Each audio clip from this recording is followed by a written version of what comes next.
We welcome you to ESPN's College Football Primetime.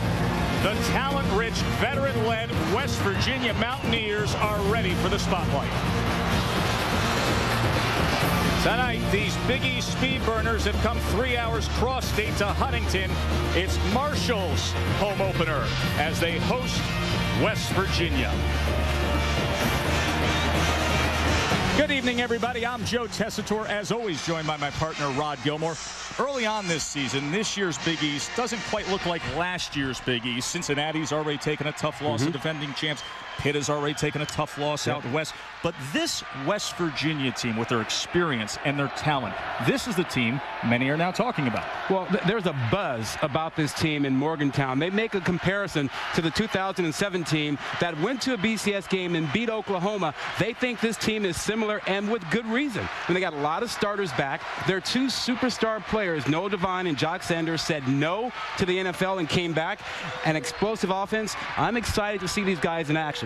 For the Marshall faithful, this game means absolutely everything. You know, this is a program that has a long history of winning, but not lately. And measuring yourself against the in-state power, the big brother, it can be a humbling experience, but it can also be opportunistic. You think they're tired of hearing that and getting all that grief about how you can't beat the big brother? Well, we've heard some of that this week while we've been here. This team played at Ohio State last week. The Horseshoe, big environment, right? The players said, nuh-uh.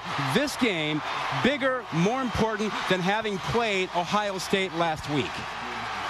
The West Virginia Marshall series dates back to 1911. However, it's only been played 9 times. Much heated political discussion centering on its future.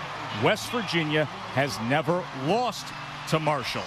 Now, Marshall's new head coach is a former West Virginia player, assistant, and recent recruiting guru, Doc Holliday.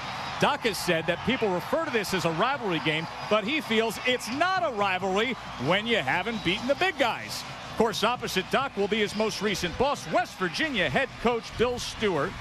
And Bill Stewart is kind enough to join us now. And, Coach, how do you approach playing against a man who was on the inside of your program just 9 months ago? Well, it's about the players in the arena.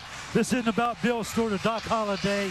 Doc's a friend, been one for many, many years. I'm sure it'll be many years to come. What it's about is these young men out there in the old gold and blue and the guys out there in the green and white. It's going to be a fun night tonight. New quarterback for your team. All of college football knew how dangerous Pat White was with his speed. Jarrett Brown last year had the strong arm. What does Geno Smith offer for your offense? He's a combination of both. He can run it, and he has a tremendous arm. Most importantly, he's a great leader that understands what we're trying to do offensively. So he's ahead of the curve a little bit, knowledge-wise, and I just hope it's his second start, second complete game. So he'll get better and better with each outing.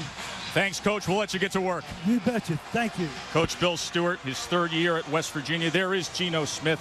Remember, Stewart took over the program after winning the 2008 Fiesta Bowl. Doc Holliday was actually one of the leading candidates for that West Virginia job prior to that. So we get a good look at Geno Smith tonight. Will he be the next great one? So many good backfield players through the years for West Virginia. Well, I can tell you this. We saw him in his first action, significant action last season against Marshall. He came in after Jarrett Brown was hurt after the 4th play of the game, and I was surprised at his composure in that game. A guy who hadn't played really at all was thrown into a tough situation and responded, led the team, didn't try to do too much. They got a big win last year when he was when he was a starting quarterback, essentially. Bill Stewart will be relying on him. Bill Stewart was a Marshall assistant coach some 30 years ago here. This game, of course, about state pride, program pride, and Doc Holliday knows that very well. He grew up just about 20 minutes away from Marshall in Huracan, West Virginia. And even though he's a local, this is his first ever game in this stadium, Joan C. Edwards Stadium, which has a robust crowd here tonight, 38,000 plus here in Huntington to see Marshall and number 23 West Virginia. Marshall will be receiving. Back deep will be Martin Ward and Andre Booker. And Booker fields it for a touchback. The strong kick from Corey Smith. Andre Booker with the catch in the end zone for the touchback. So Brian Anderson, the senior starting quarterback for Marshall. Coaches know that he's not going to wow you with arm strength or speed, but he's decisive, he's accurate, and when he plays the way he practices, he can be very productive. Yeah, and he's also a really smart quarterback. He knows where to go with the football. Now, they were overwhelmed last week by Ohio State. They did not score an offensive touchdown. So you have to know that they have a lot of anxiety, some desire. They want to get that first score of this season because Ohio State just blanked this offense. That's a tough task, opening up your season at the Horseshoe. They dropped that game 45-7. Ward gets the call, and he is taken down at the 23-yard line by Scooter Berry. Oh, we told you about Anderson, the quarterback. Well, look at their skill players. They actually have a tandem in the backfield. Andre Booker shares that spot back there with Ward. Ward's the inside guy. Booker is the outside guy. We'll look for that combination up front. They have a pretty good offensive line. Schofield has his hands full with a really good nose tackle in Chris Neal. Anderson to pass on second down. Gets it to his big tight end, Lee Smith, who pushes ahead for the first down. Lee Smith is a legitimate big-time NFL prospect. He goes 6'6", 267, and he started his career at Tennessee before having a few problems. Well, you were really stunned when you saw him at practice the other day. When he stood up, you were like, whoa, that is really a big-time tight end. There is the senior from Tennessee. He was actually dismissed after an off-the-field incident there and has turned his life around here at Marshall.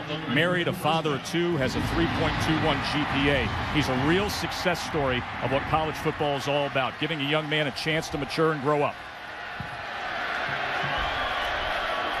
First down carry for Ward, and he has an opening on the right side, and here goes Martin Ward. Pushed out of bounds at the 12-yard line. Robert Sands tracked him down, but a good, strong run by Ward. Well, you can't get outside without great blocking. Watch 75 right here with a great block. That's the block that opens everything up for you. That's Wood, who opens that right side. Great block there, and then a nice block down the field also by his wide receiving mate, Dobson.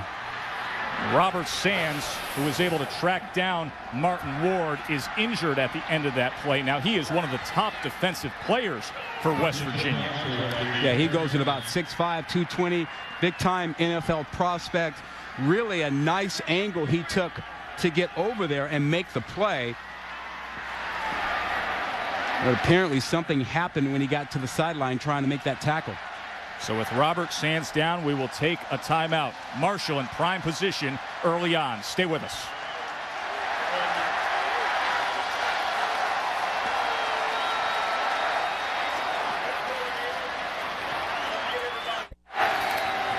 First home game for new Marshall head coach Doc Holliday. First down at the 12 now for his offense. Booker trying to get the corner, and he is forced out at the 7-yard line by Brandon Hogan.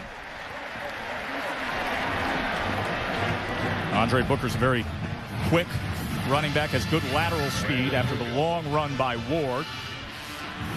He stays in the game here. Martin Ward put them in this position, a 55-yard run, and a safety for West Virginia, Robert Sands, was injured at the end of that play. Oh, Tess, they struggled in the red zone last season, only getting touchdowns about half the time, kicking way too many field goals.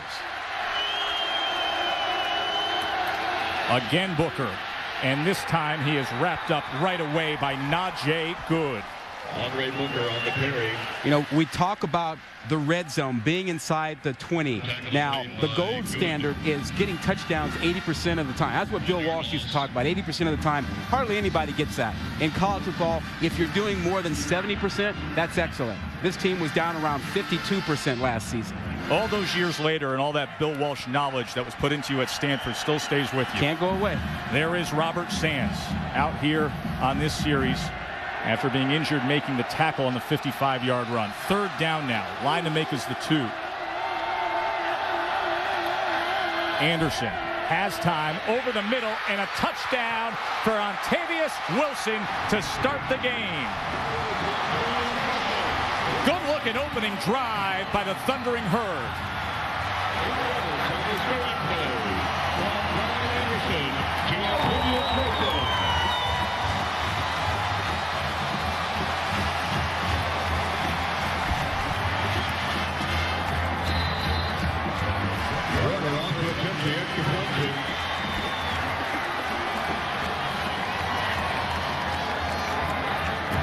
Warner's extra point is up and good.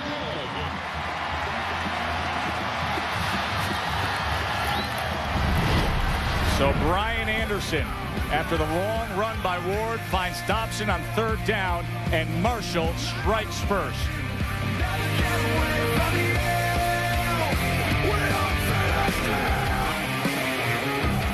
ESPN's College Football Primetime, brought to you by Bud Light. It's the sure sign of a good time. Here we go. That is Herd Fest 2010, as we had country music playing. Thousands of football fans coming out here in Huntington, West Virginia yesterday to get ready for their home opener. Coach Doc Holliday seeing his team's first offensive touchdown of the season. Remember last week against Ohio State, they returned a block kick, and they get on the board here to lead West Virginia 7-zip. Brian Anderson to Ontavious Wilson, Joe Tessitore, and Rod Gilmore here in Huntington. Tyler Warner set to kick, and the very dangerous Noel Devine back deep for the Mountaineers.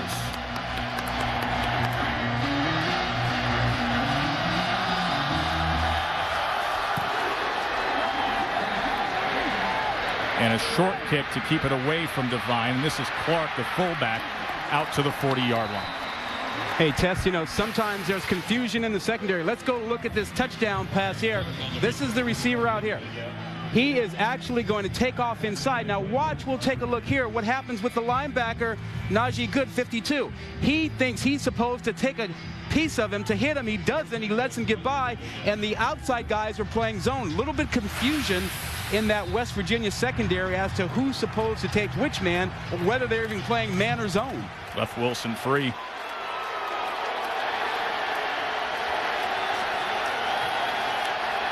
Empty backfield now for Geno Smith. Out of the gun, Devine now joins him. And here is Devine, first carry of the night, and he gets out to the 45-yard line, taken down by Kellen Harris. So last year, Geno Smith played in 5 games, but now this is his team, the sophomore from Miami. Ironically, he was recruited by Doc Holliday when Doc was at Florida, then came to West Virginia when Doc took the job there. Now he's out to beat him in his home debut here at Marshall. And he says he understands why Doc took the job and left, but he says he didn't get a chance to say goodbye when he took off.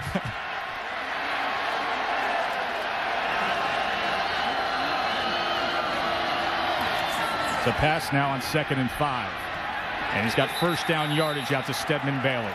Well, West Virginia has a big 3, or really a little 3, since none of their impact players stand over 5'9". Noel Devine, everybody's heard about him. Great player, said no to the NFL, came back for his senior year. Great inside runner and great speed. Jock Sanders, great hands on the outside, is terrific in space one-on-one, gets yards after the catch, as does Tavon Austin.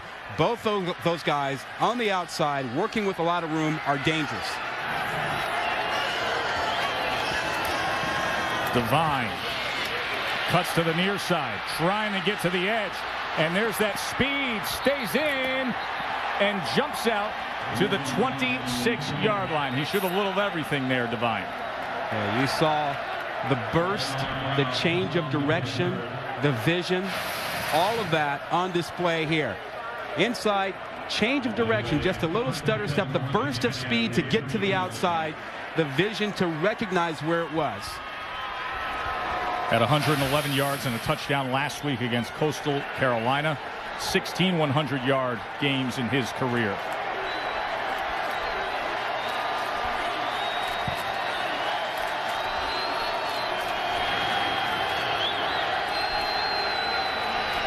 Devine now comes in motion. Smith steps up in the pocket and dumps it off to Noel. and he scoots down to the 23-yard line, just short of that first down line. Tackled by Mario Harvey. You know, Tess, this offensive line struggled last week. Surprisingly, 4 veterans, 1 newcomer, Jeff Braun on the right tackle spot. But this is a veteran line that people were disappointed they didn't play as well out of the chute as they thought they would. So a lot of determination on their part tonight to get it going the right way. Marshall feels very confident in their front 4 matching up with them.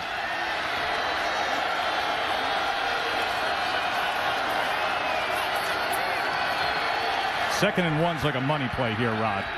A lot of options here. They go with Devine, and he just does get the yardage to make as he was taken down by Mario Harvey.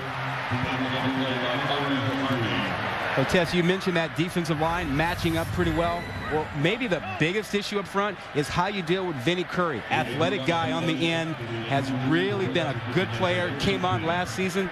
Real issues up front. And then we're going to keep our eyes on Mario Harvey. They call him Thumper. Why do you think that is?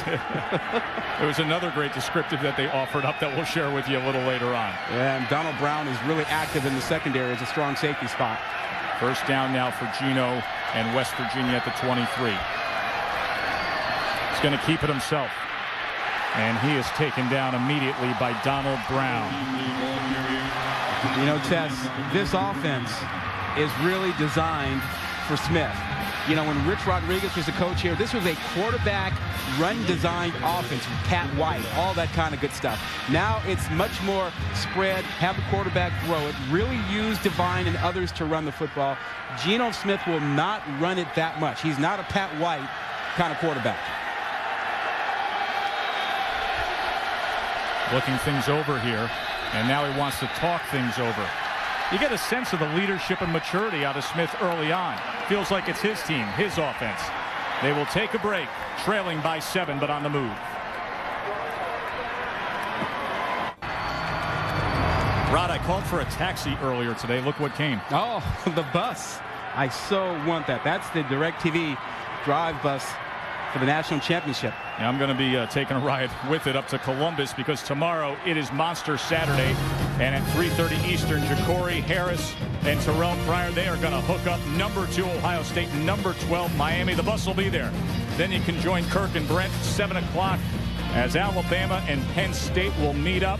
Number 1 Alabama, the Crimson Tide, going up against Joe Paterno. College football on ESPN Saturday.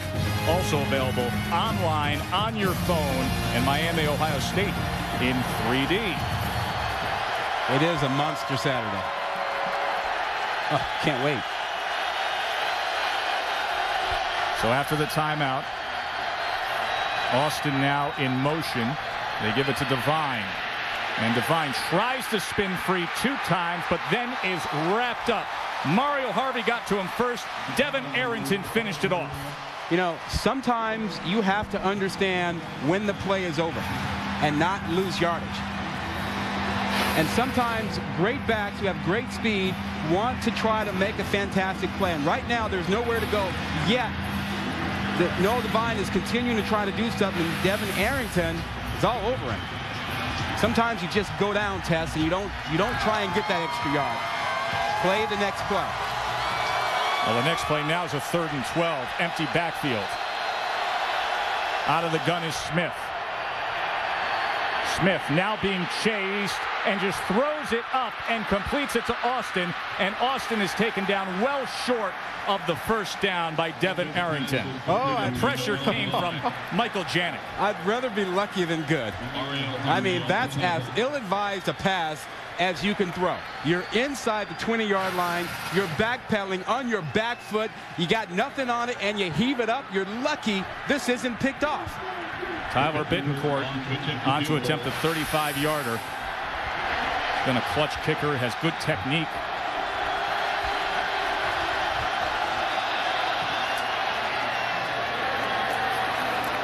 And Bittencourt puts this through.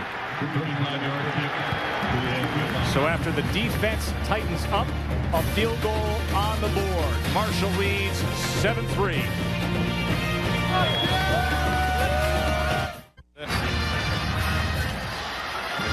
7-3, Marshall on top here.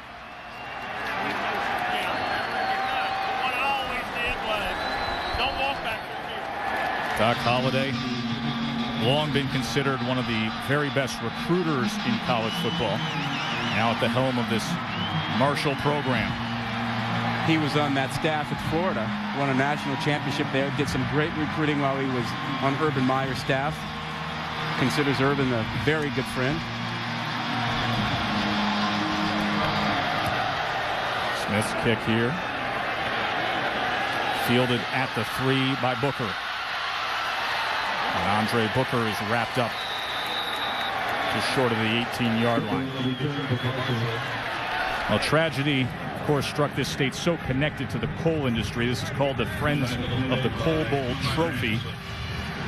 And the 29 coal miners that were lost at the Upper Big Branch mine disaster this past April being honored by Marshall's football team as they are wearing a memorial helmet sticker in every football game this season. And you really feel for this area. They've had 3 severe mining accidents in the last 4 years. This community has really been hit hard with those tragedies. There you see the sticker there with the 29. Anderson now.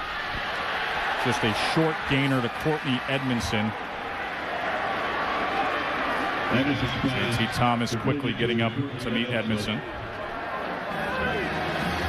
I think they've improved since last week. We often hear about that discussion. Teams get better, make their biggest improvement from week 1 to week 2.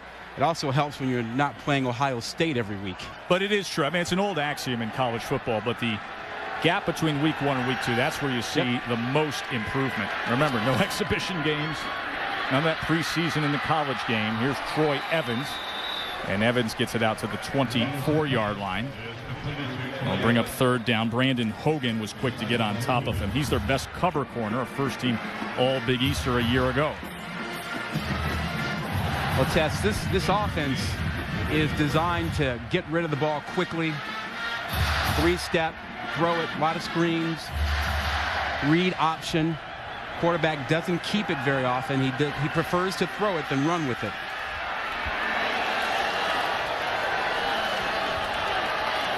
Some pressure being shown. Now they back off. Anderson with time into the big tight end.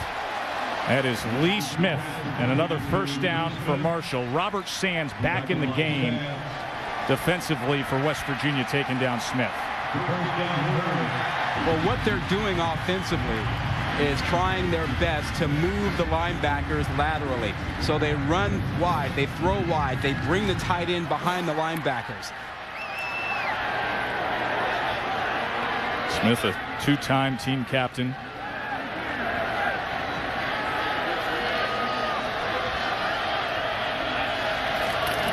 Ward gets the call, and he goes straight ahead to the 34-yard line. Remember, he had that big 55-yarder that set up the touchdown for Marshall. You know, Tess, if you're going to run the ball inside, you got to move that nose tackle, Chris Neal. Now, that time, they were able to single up on him, and that's a tremendous job up front by Schofield, the center. We told you about that matchup, and if he can block Neal one-on-one, Marshall's going to have a good day running the football. Big Chris Neal, one of the best nose tackles in the nation. 2nd and 5 now. Edmondson close to first down yardage. Brian Anderson has just started his night 6 for 6. Sands and Thomas in on the tackle. Well, you talked about him carrying over what he does in practice to games, and they were really surprised that he didn't play better last week against Ohio State. Personally, I think Ohio State had something to do with that. But you can see he makes good decisions. He's accurate with the football, and he's not trying to do more than he can. Not trying to throw it 50 yards, because that's not his game. Doesn't have that kind of arm strength. What he can do is make good decisions and put the ball in the right place at the right time. Play action now. Anderson being pressured, and he tried to just get it out to Aaron Dobson, but it goes incomplete. His first incompletion in the game. The pressure came right up the middle from Anthony Leonard.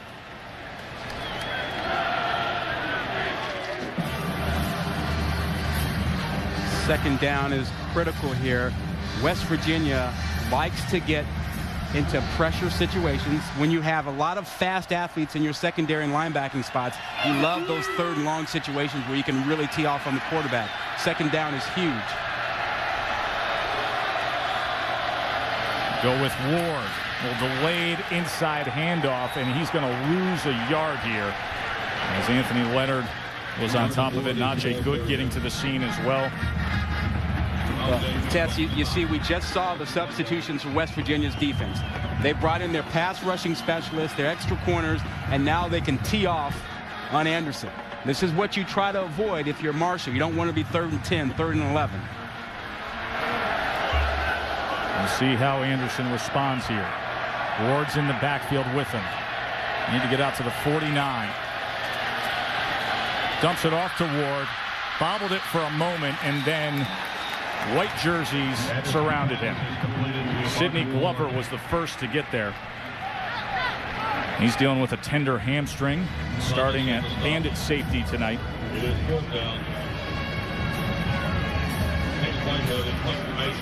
So on to punt will be Case Whitehead.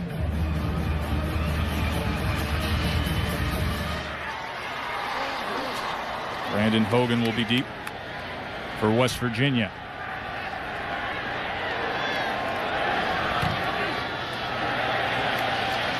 Hogan calls for the fair catch, and he does so at the 12. Well, Tess, opening drive, Marshall got it done first with Ward with a 55-yard run behind a great block by Wood up front. And then after that, they came right back on a big third down play. Ontavious Wilson managed to get open inside from Brian Anderson with an 8-yard touchdown catch. That's as good of a start as they could ask for coming off of a week that was just disastrous offensively against Ohio State. Now, granted, an Ohio State defense that you talk to people who have seen them up close, and they say perhaps the fastest, most athletic Buckeyes defense in the last 10 years. I got to tell you, I watched that game on tape over and over, and they are much faster defensively than people realize. Now here's a fast guy. Little Noel Devine out to the 18, taken down by Michael Janik and Donald Brown. Noel Devine ranks number 5 on West Virginia's career rushing chart.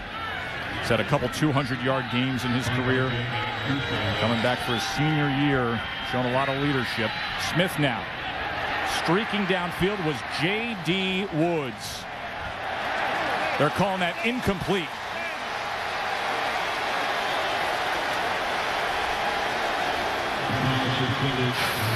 Now, did he bobble it, or was he already out of bounds? That's the question. He's got the ball in his hands. Now, from that angle, it looked like a catch. From that backside angle, it looked like he was in bounds. Now, from this angle, was he bobbling the ball? Right there, it looks like he's got control of it. That looks clean from that angle. Omar Brown came in and gave him a good shot, but it appeared that J.D. Woods secured the ball. Yeah, and I was looking at his left foot, and his left foot kicked up. Ruling on the previous play is under review. His left foot kicked up the little rubber pellets in the field of play, which would seem to indicate that he got the left foot in bounds. And in that other view we had, it seemed like he was cradling the ball. Now, what you need now, Tess, as you know, is indisputable video evidence so that it's clear you ought to reverse the call. Left foot looks good right there. Wouldn't you agree? I think that's a great angle to show that he was inbounds. I think the other angle shows the security of the ball, and you could see Doc Holliday. Watch Doc Holliday. Now here's the angle that'll show you the ball security, and I think that's really what the question is here. Yep. But you saw Doc Holliday immediately, the head coach at Marshall, on the sideline saying, hey, he juggled it. He juggled that ball. Well, you know what? I didn't see the juggle. It looked to me like he went to one arm wrapped around the ball from having two there. They say Doc Holliday is the best salesman in college football, the best recruiter in college football. He just sold the ref right there. Yeah, he did. He did. But you know what? There are a couple of other guys up there with extra eyes. So you get two looks there, both showing the boundary in question as well as the ball security. But remember, the call on the field is incomplete. So is there, in the judgment of the replay official, the indisputable video evidence to overturn the call on the field? And we talk to these guys every week, and they all tell us the same thing. Hey, it's got to be clear from the evidence.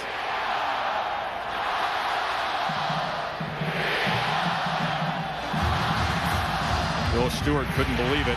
Doc Holliday was all over it.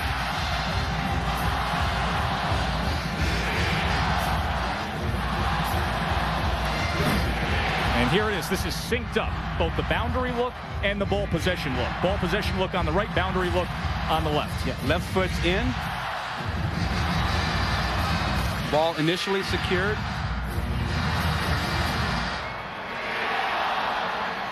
That looks clean from that angle. So that video on the right started rolling at the moment that you saw the foot down on the left.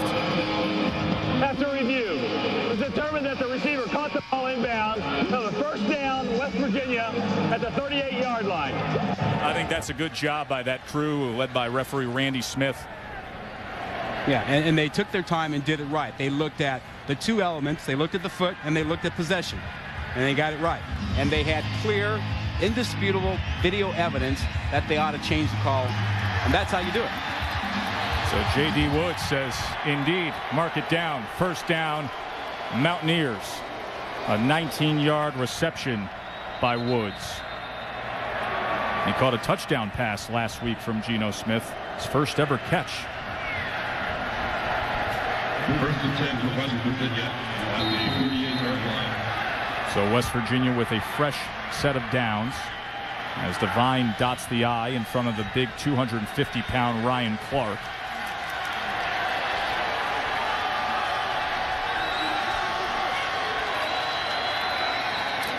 Devine wrapped down in the backfield right away by Kellen Harris. You know, Tess, I want to go back to a point. We talked about the change in the West Virginia offense from Rich Rodriguez. You would not see a fullback I formation in a Rich Rodriguez offense. No, not at all. No, that's the change you see. This is a spread offense, yet they will go power, and you will not see Michigan tomorrow line up with a fullback and a tailback and power the ball inside. That's the difference in this offense at West Virginia now. Devine now in the slot.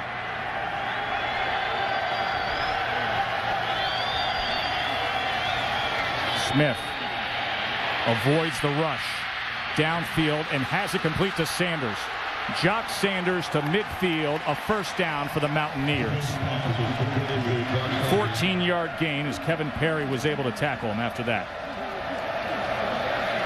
Notice how he keeps his wits and keeps his eyes downfield. Young quarterbacks don't often do that. Look at Smith. He's not concerned about the rush. He feels it. His eyes always down the field, finds Jock Sanders.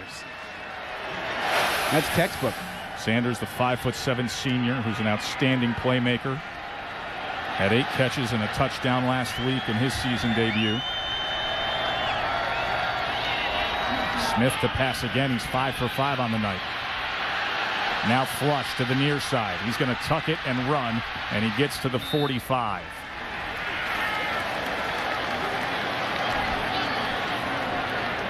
I think Geno Smith showing some good upside here. He's different than Pat White. We know that. That's obvious.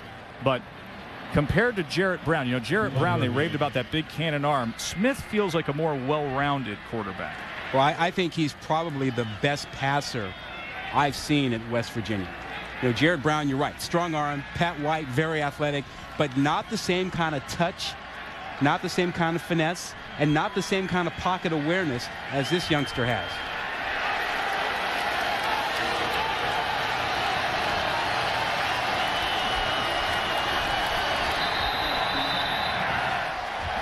Another timeout being used West by Virginia's Smith. second timeout. The 30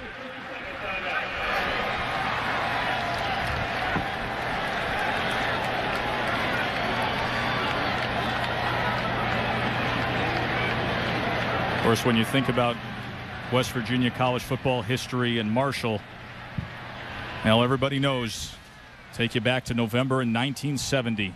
Coming home after a game against East Carolina, the team plane struck trees on a hillside about a mile from the runway. 75 lives lost, the worst single-air tragedy in NCAA sports history. The entire Marshall University football team, coaches, the flight crew, fans, supporters, lost.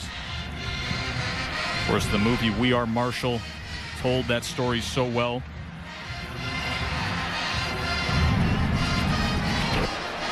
And earlier tonight, this was the scene. Mary Jane Tolley, the widow of the head coach of that team, returning here to Marshall. First college football game she has taken in 40 years.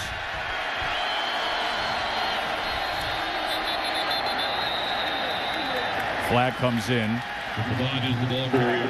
False start. 61 on the offense. 5-yard penalty. First down. Now, there's nobody in this community, Rod, that it seems wasn't touched by what happened. 40 years later, you still see all the branches of that tragedy that touched this community to this day. Well, remember, 40 years ago, a lot of people who live here were kids then at that time, and they've grown up, and they shared their stories about what it was like for them and relatives that they lost or friends of friends they heard about. And so just about everyone in this area was touched by it.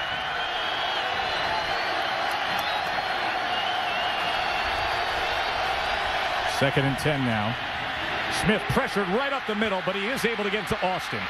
And Austin is loose. A first down and a lot more. He is so shake and bake, isn't he? Tavon Austin making something out of that. They have been raving about him all preseason camp. But it begins back here. Watch the pressure by Harvey. But we've talked about the presence and the coolness of Smith. He hung in there, was not rattled, and delivered the football. And you're right about Austin. It's all about yards after the catch. And when you play West Virginia, you had better tackle these guys in space. Otherwise, they will get a lot of yardage after they make the catch. So that'll close out the first.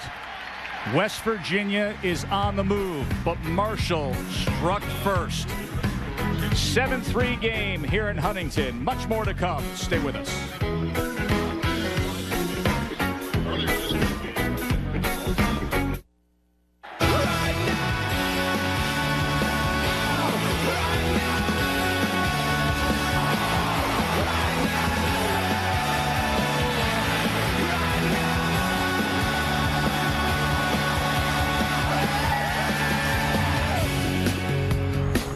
Joe Tessitore, Rod Gilmore with you here in Huntington. Doc Holliday's team leading 7-3. Marshall has never beaten West Virginia. Geno Smith directing a good-looking drive here for the Mountaineers. Austin now, little screen. Austin sneaks by the first defender and then is taken down at the 23. Tavon Austin, Rod, is going to be a big part of their success this year. Well, he's so fast, but he's also got that great lateral quickness. He makes guys miss. And the offense is simple. Get him out in space, give him the ball, and let him make a guy miss. Here's Devine now. Devine dragged down from behind by Vinnie Curry. Curry came in here as a prop 48. Couldn't play the first year, had to sit out. Now he's on course to graduate. One of those non-academic qualifiers who's been a success story. Don't you love hearing those stories? Those guys get that lesson and then they learn, mature from it, and then settle down, focus on academics, and enjoy the full benefits of being a student athlete. Watch this power jumbo backfield with big Ryan Clark. 3rd and 1.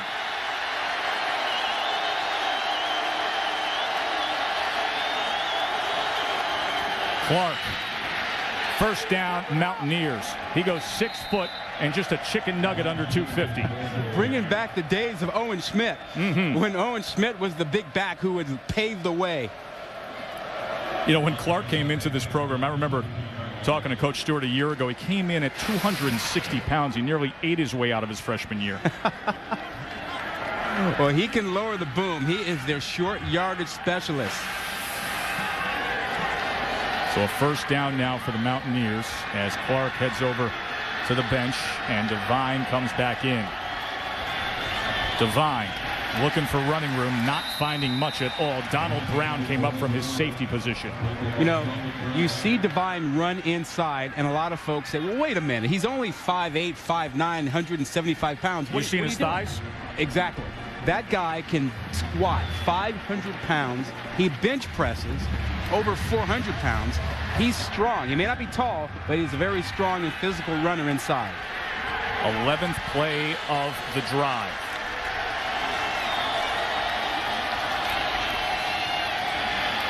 Devine cannot shake free that time.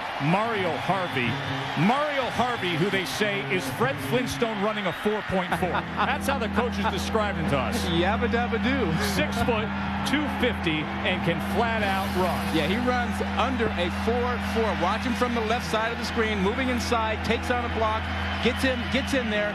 Great quickness and speed. Rod, he already has 6 tackles tonight. Yeah, he was first team all-conference last season. No surprise. He's so active. 100 tackles in 2 straight years for Harvey. Now 3rd down. They need to get to the 7. Smith. Lots of time. Picks Devine. Spin move, and he's going to be close to that line to make it. Looks like they're marking him just short as Donald Brown tried to corral him. Oh, what a great play Donald Brown made. I mean, Noel Devine out there by himself, a lot of green, and I'm thinking shake, move, touchdown. And Brown comes flying over and does a great job to keep Devine out of the end zone and short of the 1st down. On 4th and 1, Clark and Lindemood come in. Oh, boy. Remember, they picked it up with this jumbo backfield. Last time it was short yardage. Yeah, see, I'd be about points early on here.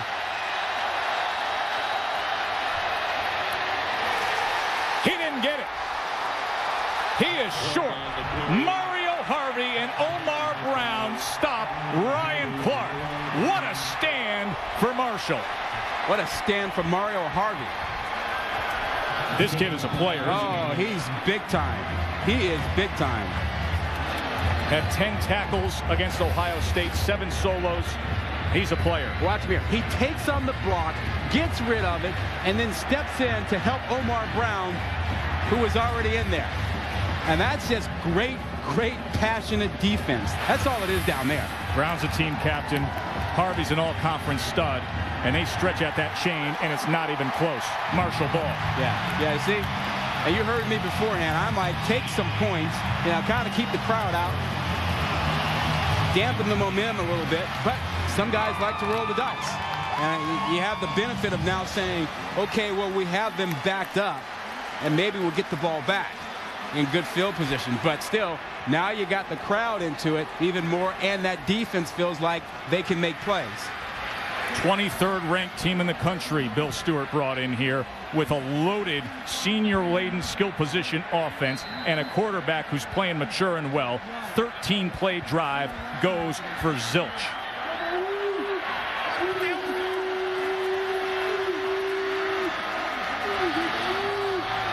And movement up front as Neal just threw back Chris Schofield, the center. Well, that's a good battle inside.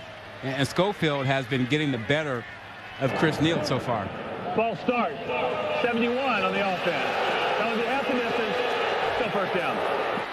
Glad you're with us here Friday night. Listen, get just a little bit of sleep. Tomorrow morning it all gets started at 9 o'clock in the morning with Game Day on ESPNU. Then they switch over to ESPN at 10 o'clock.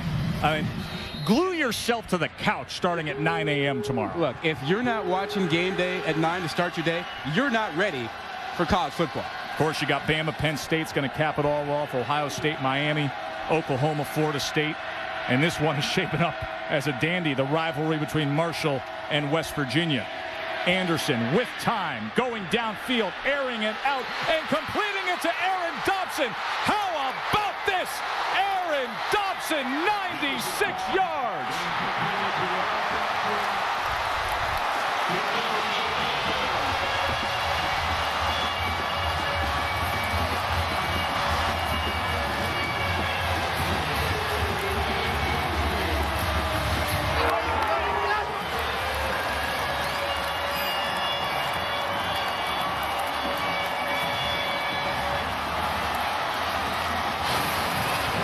This is man coverage. It gets tipped right away. Brian Anderson sees the corner showing man coverage. He knows there's no safety in the middle, and he leaves Dotson there.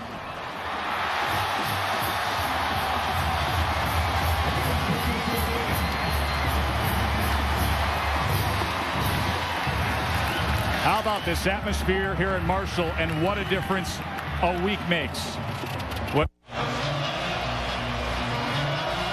Moments ago, Marshall's offense going deep. But Tess, you know, right now they know they've got single coverage out there. Brian Anderson sees the corner, laying to the inside, knows there's not a safety in the middle who's playing the other guy in the slot, knows that his guy can get to the middle, and it's one-on-one. So all he has to do is lay it up there and let his big receiver, Dodson, go get it.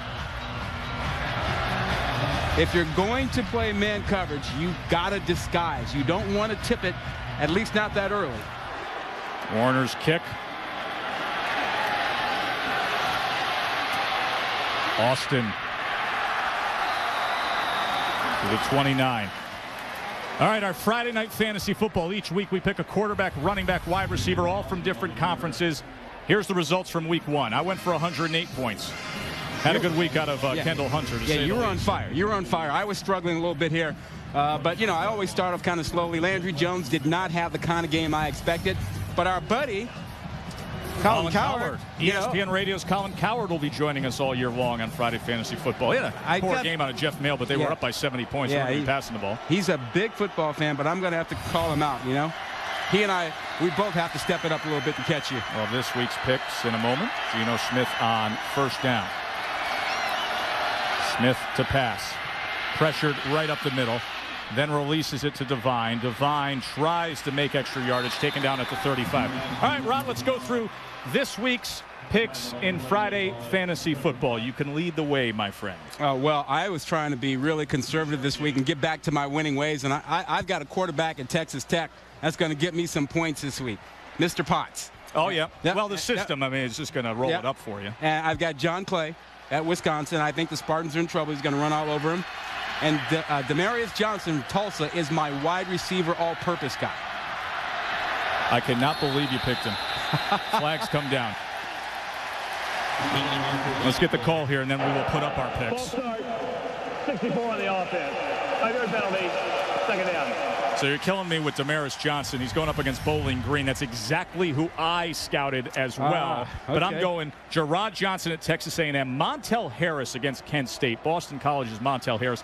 Colin likes Colin. Colin likes Colin Kaepernick. And Sean Vereen at Cal. That's a good pick against the Colorado defense. Vereen could go for big numbers. So backed up to a 2nd and 9. Smith pressured, sprinting to the far side, and overthrows Sanders. I'm sure there's some college fantasy football players that were hoping they had Aaron Dobson. He just went for 96 yards and now 14-3. They didn't put that there for Colin. This is Herd country right here. Sure? The thundering Herd, and they are thundering in the crowd right now. Up 14-3 on their in-state rival. Number 23, West Virginia, getting a good taste of this team playing at its best. You sense a little panic in the West Virginia offense, because I do. They're not going with their quick screens and the like. They're running for their life back there in the pocket. A little bit out of sync right now. I sense a galvanized front four defense of Marshall. Now the screen to Devine. He's dangerous in a spot like this. Devine, stiff arm, first down. And Tess, that's what I was getting at. They were out of sync. This is a team that believes in stretching you and then going with the various screens. Screen to the back, wide receiver screens. And they were a little bit out of sync. Now they're trying to get back to what they do best, their own personality. 14-3 Marshall. Of course, got a double dip of Friday Night Football. UTEP at Houston. Case Keenum and that powerful offense will be on after us. Smith looking downfield. Starks incomplete. Rashad Jackson had coverage on Brad Starks. Rashad Jackson, the son of former NFL star Ricky Jackson, who was inducted into the Hall of Fame this summer. Starks came off the field kind of holding that left shoulder. Well, Starks is one of their few big targets. We talked about all these undersized speed slot receiver types. He goes 6'3".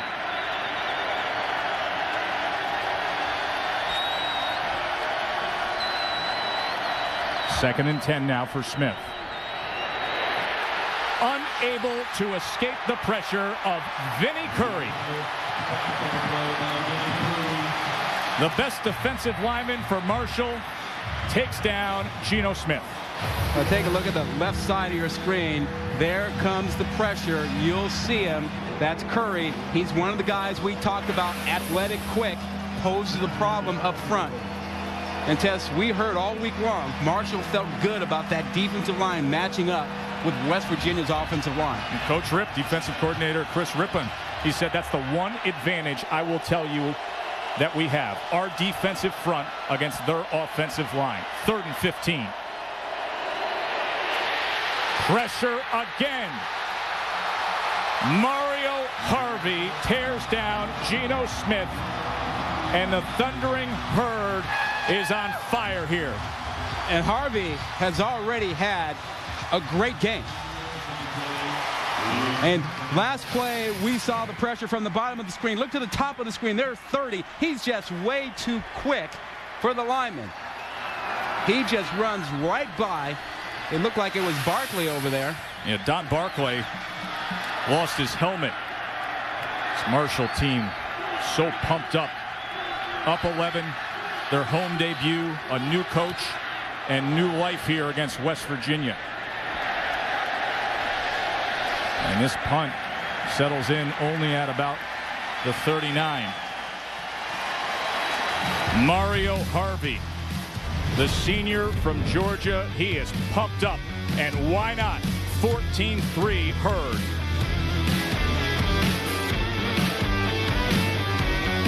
Debut, and how about this Marshall defense looking good against a very talented West Virginia offense? Yeah, they've really stepped it up tonight. A lot of pressure on the quarterback.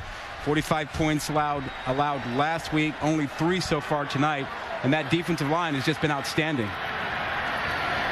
Anderson keeps it himself, and he goes nowhere. Lost about a half a yard as Scooter Berry and Najee Good collapsed on him. Here is Chris Rippon, Coach Ripp. Flag is down. Came in late. We'll get the call here. Defensive coordinator for Marshall. He's got things going his way. You know, he had an interesting comment yesterday. He said the margin of error is small for us against this caliber of an offense in West Virginia. Well, he's got, a couple of good players. Personal foul. Number 2 on the defense. 15-yard penalty. First down. That's Robert Sands, and that's the look of a coach that's mighty stressed. Well, Sands was engaged with Smith, the tight end, in a little post-play altercation. Probably a little frustration because Smith is a big tight end, a big blocker, and that was a problem. He goes about 6'6", 267, and he was getting a little bit of the better of Sands on that play. Smith is the guy you want walking off the bus first if you're Marshall. And last. Anderson steps in, looks downfield, and he just tried to get it into that pocket to Ontavious Wilson, and a flag comes in at the end with that hit. Terrence Garvin had coverage, and they're going to get docked again here. Well, it's a point of emphasis. Protecting players, safety, defenseless players, blows to the head, upper body, those are the things. Personal foul. 28 on the defense. Targeting. 15-yard penalty. First down. Terrence Garvin. He went above the shoulder. Now, it doesn't have to be to the helmet. Listen in.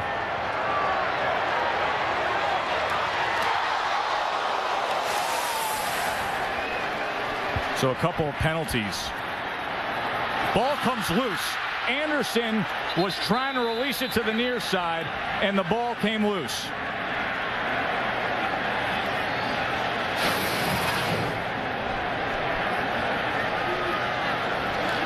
That's a fumble.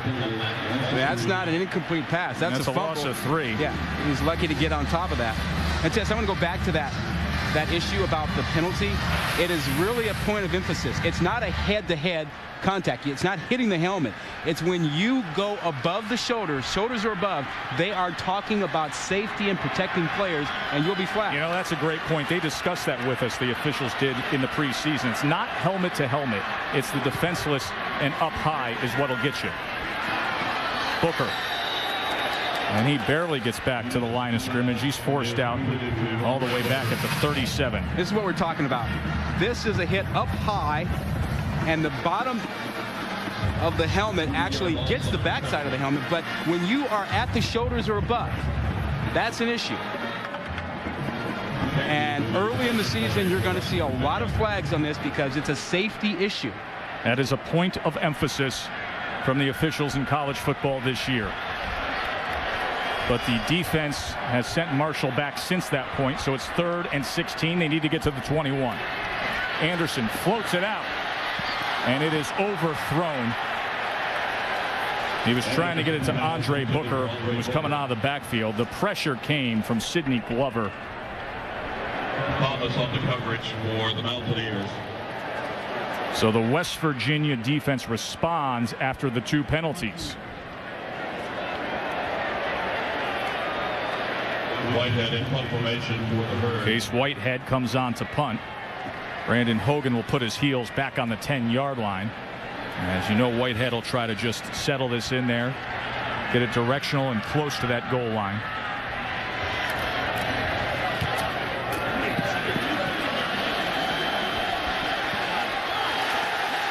And it worked out pretty good, didn't it? Marshall's got everything going their way. 14-3, possible upset brewing.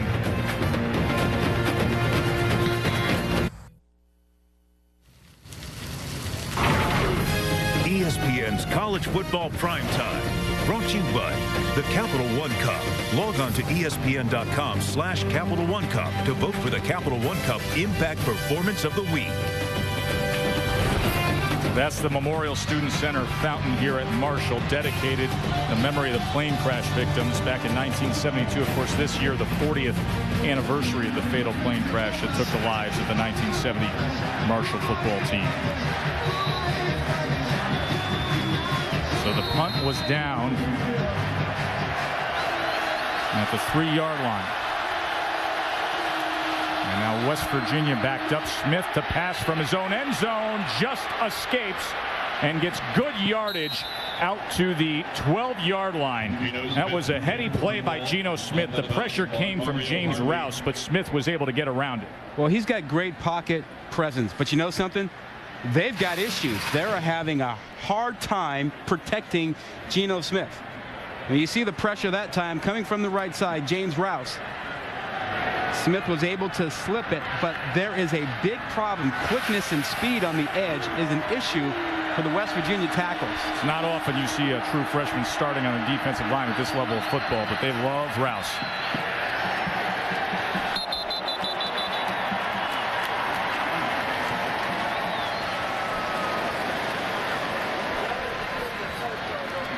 Ryan Clark.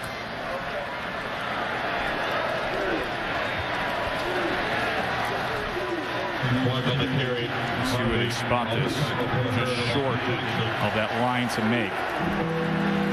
So it is 3rd and less than 1 now. This crowd is totally into this. Well, this is a big field position play right here. No doubt. Can they get the first down? Or will they be punting over to Marshall, who will be settling in at midfield? Well, that's the closed end of the stadium. It should be a lot louder, a little tougher for Geno Smith.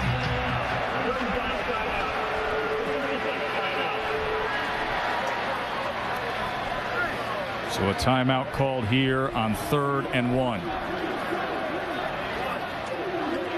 Vinny Curry and that Marshall defense, they've done the job well, and the Marshall offense has had a couple big plays. 55-yard run, then capped by that 8-yard touchdown pass, and then this 96 yards to Aaron Dobson. Yeah, Anderson has been really on top of things, as has that defensive line. Vinny Curry has been in the backfield. Mario Harvey's been in the backfield. Everyone has been getting back there, wreaking havoc. Curry, Harvey leading the way. It's been a real tough deal for those guys. Harvey, I tell you, 6 feet tall, 250 pounds, about a 4.35 40 on that guy. Lateral quickness. He's rushing the quarterback, and they can't block him. He's too quick. He's one of those hidden gems that could be playing at any level, anywhere in the country. Absolutely. And he's right here in Marshall. He's put together a great career. 3rd and 1. First down and a lot more. Ryan Clark finally ridden down by Mario Harvey, and West Virginia needed that. 23-yard run on 3rd and short from Clark. West Virginia with a first down at the 35. See, that's the dimension he can give them, even at his size. He can get downfield a bit. Well, West Virginia's got to get their big three, their little three guys involved. They got to get more touches to him. Smith keeps it himself and dives ahead to the 39. Yeah, so under 4 minutes to go, Rod, you really look at this game, and momentum's been on Marshall's side. And here is that group. Yeah, touches. Devine has gotten his share, but Sanders only 1 touch. Austin only 3. And these guys really have to have more touches.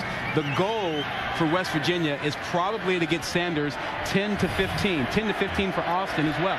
And Marshall was quick to recognize that their cornerbacks are really, not the strong suit of their defense. So having Sanders and Austin play a big role, you'd think that would be critical for West Virginia.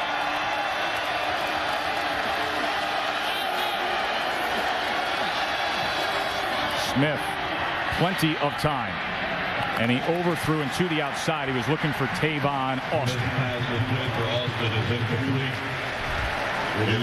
And Marshall's doing a great job of changing up defensively who they really focus on. On one play, it'll be a double coverage or rotating their coverage towards Austin. On another play, they do it towards Sanders.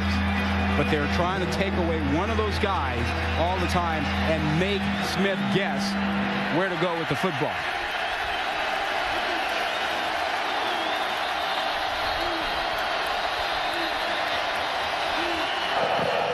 Timeout, Marshall. With a timeout, let's check in with Reese Davis in studio for a look at what's coming up on the Olive Garden halftime report. All right, Joe, coming up on that Olive Garden halftime report, the latest news on Mark Ingram. Maybe you don't want to count the Heisman Trophy winner out just yet when Alabama plays Penn State tomorrow night. We'll have Mark and Lou stop by with a little take your pick for a Monster Saturday that's coming up. And Todd McShay will tell you a player that you need to keep your eye on this weekend. It's all coming up on the Olive Garden halftime report just as soon as you guys finish up the first half. Thanks, Reese. Well, you can, of course, tune in, see what the guys have to say at halftime. Then tomorrow morning on ESPNU at 9 a.m., they will have the latest on what's going on with Alabama and Penn State. I'm looking forward to that Todd McShay film study, his breakdown on quarterback Stephen Garcia. I mean, we get the benefit of talking to McShay and seeing his work all week long. You get a chance to see him do breakdown, his scouting stuff. Excellent. South Carolina.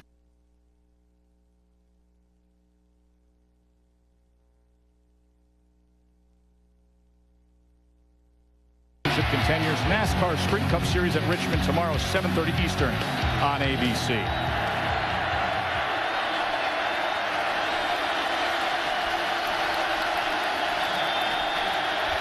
Third and 5, 4 receivers for Smith.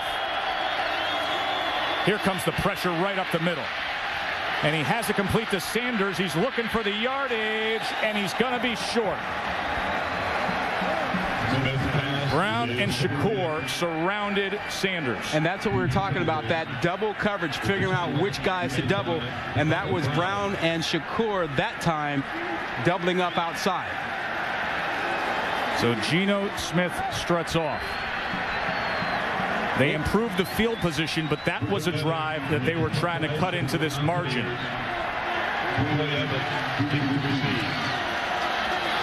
Instead, Greg Pugnetti, Troy Evans on here for special teams. This will be Evans calling for the fair catch. And he does so at the 11-yard line. Saturday afternoon, ABC, ESPN2 regional matchup. Christian Ponder, the Seminoles, ranked number 17. Oklahoma trying to bounce back after what was a tough opening week against Utah State. College football presented by Buffalo Wild Wings on ABC or ESPN2 at 3:30. You can go to ESPN.com and search maps if you're interested in finding the game that you will see. Of course, you can always go online to ESPN3.com and you'll find just about every game under the sun. We're talking about national title game rematches tomorrow. 3 of those games, big-time things. Former Sugar Bowl, Orange Bowl, Fiesta Bowl participants. Big-time stuff. There's old Miami players actually calling up current Canes saying you got to get revenge tomorrow against Ohio State after that 2002 season, the 03 Fiesta Bowl. They've been leaving notes for those current Canes saying, get them. Oh, man. How about Oklahoma's defense? You and I were talking about that all week and what Utah State and Burrell did at quarterback to them. You know, people need to wake up to the fact that with the scholarship reductions, the proliferation of the game, that there are special players at some of these schools that you wouldn't think. And DeAndre Burrell at Utah State is as athletic and good of a dual threat star as there is. He's a dangerous, dangerous player. Yeah, before scholarship limits, that guy would be somewhere else, seen every Saturday. He's a great player, and Oklahoma found out last weekend. Hey, that was a good opening weekend by the WAC. Fresno with the win over Cincy. Utah State taking Oklahoma down to the wire. And, of course, Boise doing what they did on Monday night. So Marshall is going to take a timeout here. Doc Holliday, first-year head coach. He's a fiery one. He's waited a long time for this opportunity to be a head man, a long-time West Virginia assistant, and, of course, was at Florida when they were on top of the college football world a couple of years ago. I love what he told us yesterday. It's all about relationships in football. That's why he's such a great recruiter. And the players who have played for him, gone on to the NFL, continue to be involved with him, really focused on him. He loves relationships with those guys. And you see, he's really committed to this area. He's got a lot of ties to West Virginia. He does indeed, and there has been a few things written recently about his relationship with West Virginia because he was a top contender to land that job, the job that Bill Stewart was given. I'll tell you, Colin Dunlap in the Pittsburgh Post-Gazette wrote an article this morning where he detailed the relationship between Stewart and Holliday, and it's not quite what it was made out to be this week. Not as all peaches and cream as you might think. But two gentlemen, but there have been a few speed bumps over the course of the past few months, we will say. Robert Sands on the tackle of Martin Ward. There is Bill Stewart, potentially the most likable guy in all of college football. Just a avuncular character, Bill Stewart, his 3rd year. Doc Holliday was on his staff. And let's come over here cross-state to Marshall. Well, people forget Bill Stewart won that head coaching job by winning that Fiesta Bowl. I mean, he was the interim head coach when Rich Rodriguez went on to Michigan, and he stepped in and got that big victory. Yeah, he was named the new coach a day after beating Oklahoma 48-28. 3rd and 6 now. And Ward is going to come up a couple yards short of the line to make as J.T. Thomas came in on the tackle as the clock continues to tick down here in what is as good of a first half as Marshall could have ever hoped for. Well, they felt strongly that their defensive line would be superior to West Virginia's offensive line. And it has been. I mean, they have put Geno Smith in hot water the entire first half. And that's been the difference in this ball game. Oh, along with a couple of big pass plays. And some solid defense like this guy, Mario Harvey, with 11 tackles in the first half. Great defense. Big play offense. The 96-yarder to Dobson. 14-3 at the half against number 23. Now, let's join Reese Davis, Lou Holtz, and Mark May back in the studio for the Olive Garden halftime report. Doc Holliday getting ready for the second half. His Marshall Thundering Herd are up 14-3. Joe Tessitore and Rod Gilmore with you. A lot of people didn't see this one coming. Number 23 with all that speed, the maturity, the senior players on offense at the skill position, but Marshall has come to play. Yeah, who knew their defense would show up the way they did tonight after the way Ohio State ran all over them last week. They played big time in the first half, and then their offense got it going too. Game Track is brought to you by Fidelity Investments. Well, Doc Holliday inspired his team, got them emotionally ready, and they responded with some big plays. First, there was the 8-yard touchdown pass to Ontavious Wilson from Brian Anderson. Then he connected deep with his wide receiver, Aaron Dobson. Dobson got into the end zone, or did he? And then it was all about the defense. Mario Harvey, the star of the first half, with 11 tackles, a couple of pressures, and a sack of Geno Smith. He led that defense that really got everything going for Marshall in the first half. We will take a closer look at that Dobson 96-yard touchdown. We were doing our own little video investigation at halftime. Wait till you see what we came up with. Austin and Sanders back deep. And this is Austin. Tavon Austin. They could use a big return, and Austin is set to give it to them. Austin crosses midfield for the Mountaineers. Now let's go back to the 96-yard touchdown in the first half. A flag is down here. And watch Dobson before the goal line. Yeah, does he lose this ball before he crosses the goal line? Personal foul. Laid in out of bounds. 37 on the kicking team. 15-yard penalty. First down. So West Virginia will be 15 more ahead here. But look at Dobson here on the 96-yard touchdown. And Tess, this ball appears to be out before he crosses the goal line. He celebrates prematurely. The ball goes out of the end zone. And arguably, if that had been spotted, that's a touchback, not a touchdown. Listen, at real speed, Dobson was flying down the field.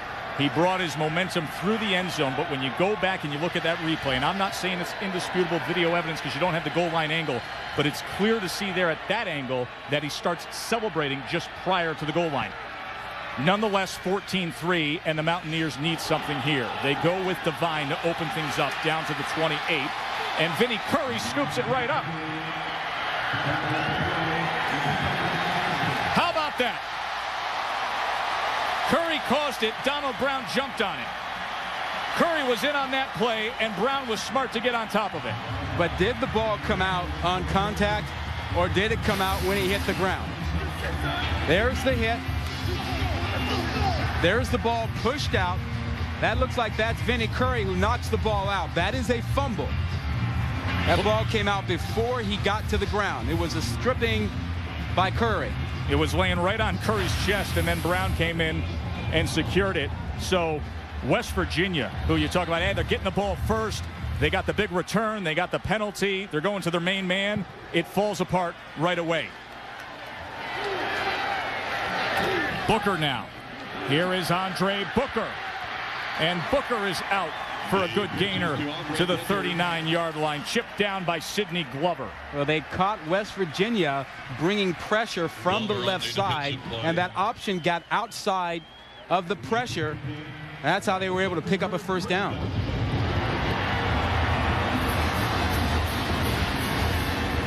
Just one of those nights for Bill Stewart and the Mountaineers. Brian Anderson out of the gun now. 3 receivers to the top. He looks to Walker, and that is incomplete. You know, Tess, we've talked about how in this history of this game the last few years, West Virginia has been behind at halftime, but they've played well in the second half. So they've been in this spot before. 4-point margin a year ago, 7-point margin, but here it is 14-3. And Doc Holliday has this herd fired up. Fumble on West Virginia's opening drive of this second half, and now Marshall on 2nd and 10. Walker unable to get much yardage there. 17 is Walker, the ball carrier. Now, imagine this start to the season for the Big East if West Virginia loses tonight. They had a rough opening week last week with Pitt losing, Cincinnati losing, and now West Virginia, a team that many people thought could wind up being a conference champ, is struggling tonight. with Marshall. A Marshall team that was in complete disarray a week ago, losing 45-7 to Ohio State. 3rd and 8. Anderson steps up. Now gets it to Smith, the big tight end, and he tries to fight for that extra yardage. Looks like he's going to be marked just short of the line to make, as Ian Smith and Pat Miller were quick to get to Lee Smith. Oh, what a great job by Smith and Miller. I mean, you're talking about a 6'6", 270-pound tight end, and they stopped him cold, when he only had to pick up 1 more yard for the first down. Midfield, short yardage, special teams. You're an underdog with the lead. You got to be careful if you're the punt defense here. Special teams for West Virginia. Whitehead in punt formation. Hogan back at his 10 to return. Whitehead gets off a good boot, and it just hits inside the goal line for a touchback. Coming up next, we are going to storm the dorm. The Marshall Maniacs enjoying that score, 14-3. It is time to storm the dorm. Each week, our chance to uncover on-campus atmosphere and traditions. Today, we visit freshman North Hall here at Marshall.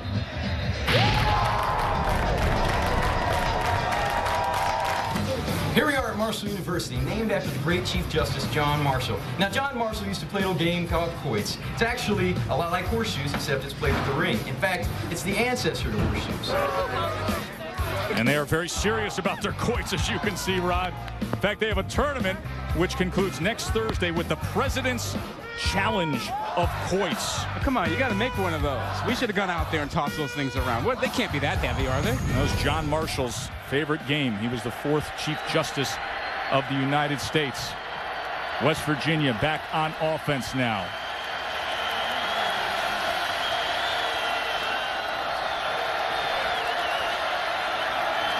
Devine trying to get to the outside, straightens out, and is pushed out just past the 30. A flag comes in late there. Omar Brown got to Noel Devine. Clearly, safety is the issue. Personal foul. 31 on the defense. Unnecessary roughness. 15-yard penalty. First down. And you hit guys out of bounds. There's a lot of stuff on the sidelines. A guy can get injured, and they are going to protect players in that situation. Out of bounds. Done. Over. Why are you taking the extra effort? Completely unnecessary to then flip them up from the legs. Yep, totally unnecessary. And that's coming from a team captain in Omar Brown. Maybe not for long. So West Virginia trying to get something going. Geno Smith to Bailey inside the 35. Rashad Jackson had coverage of Stedman Bailey. He was one of Geno Smith's high school teammates. Bailey was working on Jackson over there. Size advantage. Decent coverage. Ball thrown where it needed to be. But Rashad Jackson wasn't able to make the play. So West Virginia moving well here.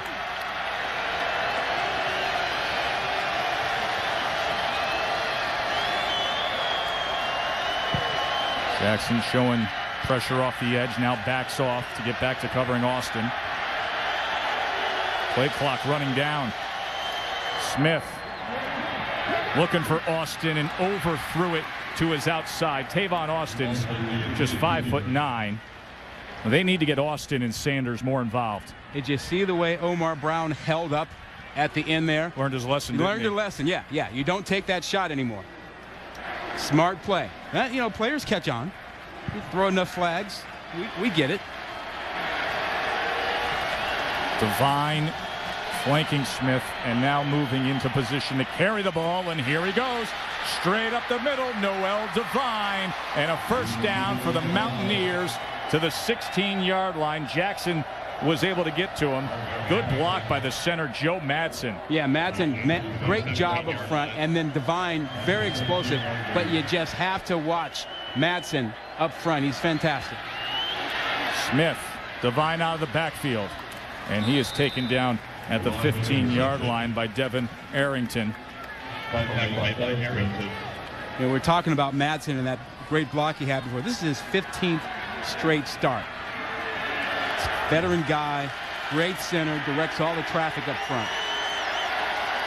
And an offensive line that struggled in the first half against that front four of Marshall. Smith changing things up. 3 receivers to the far side. Devine in the backfield with him out of the gun. Marshall showing some pressure off the edge. They come inside handoff, but Devine could not get his feet underneath him. He stumbled right out of the gate. It'll make for a 3rd and long. And you know, Tess, they're still having trouble freeing up Sanders or Tavon Austin outside. They can't seem to figure out where the double coverage is coming from and go to the other guy. They've got to get more touches to Sanders and Austin. They're in the slots here. Split. 4 receivers for Smith on 3rd and 9. And he throws it low and incomplete to Bailey.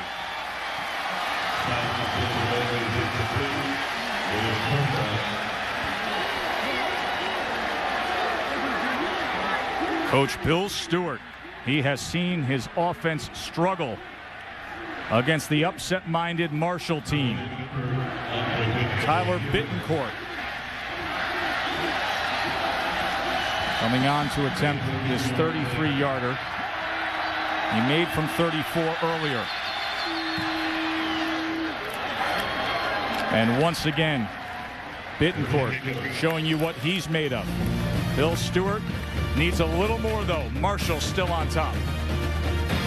Now, Old Main's Herd is up 14-6. So far this season, there have been ranked teams to fall.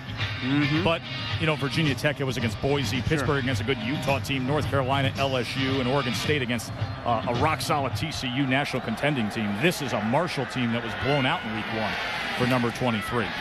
Here's Andre Booker. What do you make of that, Rod? Well, first thing, tells me Ohio State is something. I mean, Ohio State really shut this team down, which is why I'm looking forward to seeing that Ohio State game tomorrow against Miami. I think Ohio State defensively is a lot faster than people really, truly understand. Secondly, I think this Marshall team, you know, is one of those teams that has gotten better from week 1. And you're going to see a lot of that tomorrow. You're never as bad or as good as that last game.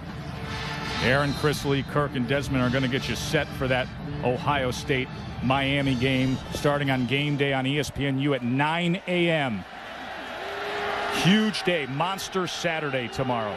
Could be a freaky Friday here if this score holds up. Anderson downfield to a wide-open Ontavious Wilson. Now, Wilson had the big play in the first half that's going to have some West Virginia people up in arms, as we showed a video replay where he may have started celebrating too early.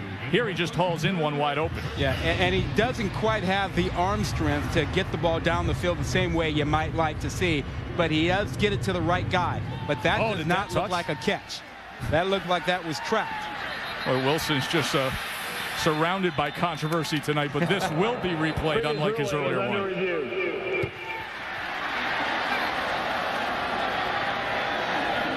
So let's see here as we'll take a look with them as Doc Holliday watches on.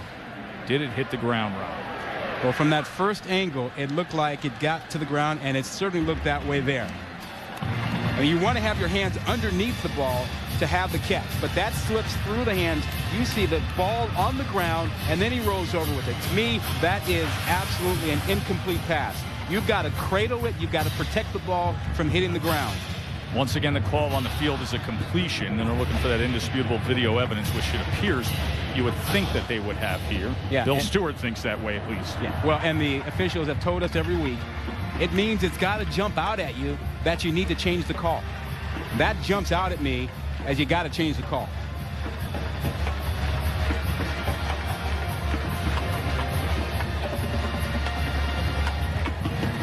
I'm taking your silence as agreement. You know, I misspoke. It was Wilson who had the 8-yard touchdown. It was Dobson who had the 96-yarder earlier, but that was never reviewed.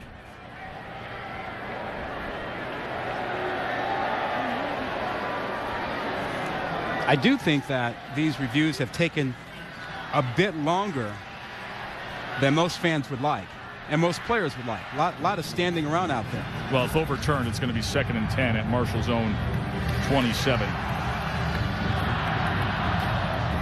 Wilson, the leading receiver last year for Marshall. Well, these things just have to go a little faster. Especially on a play like this. This has got to go faster. I mean, that's ball on ground through the arms. I mean, to me, that is indisputable video evidence.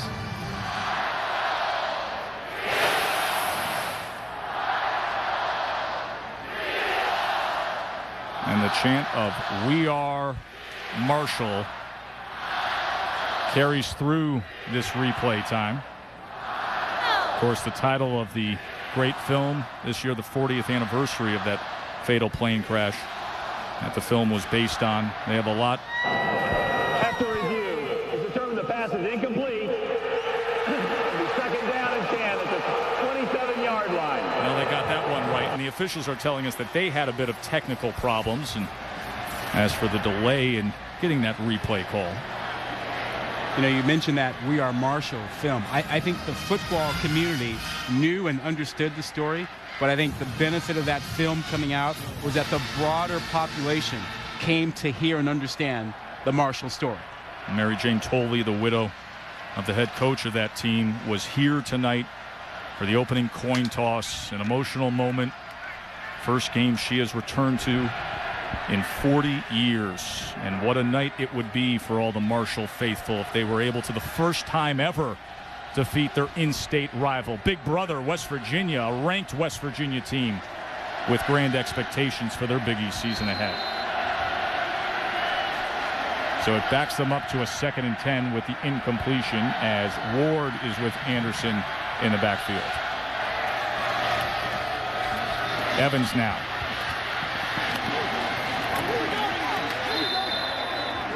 Brandon Hogan with the tackle of Troy Evans. Now, we're not going to confuse Anderson with Byron Leftwich, Chad Pennington, you know, those great guys, great quarterbacks that played here. But he's doing a very effective job, smart job, going to the right place with the football, playing a very management-appropriate game. They have a true freshman quarterback named Eddie Sullivan, who they were targeting for playing time tonight, and a lot of folks think is the future of the program. But Anderson has managed this game. Let's see what he can do now on 3rd and 9. Pressure coming after him.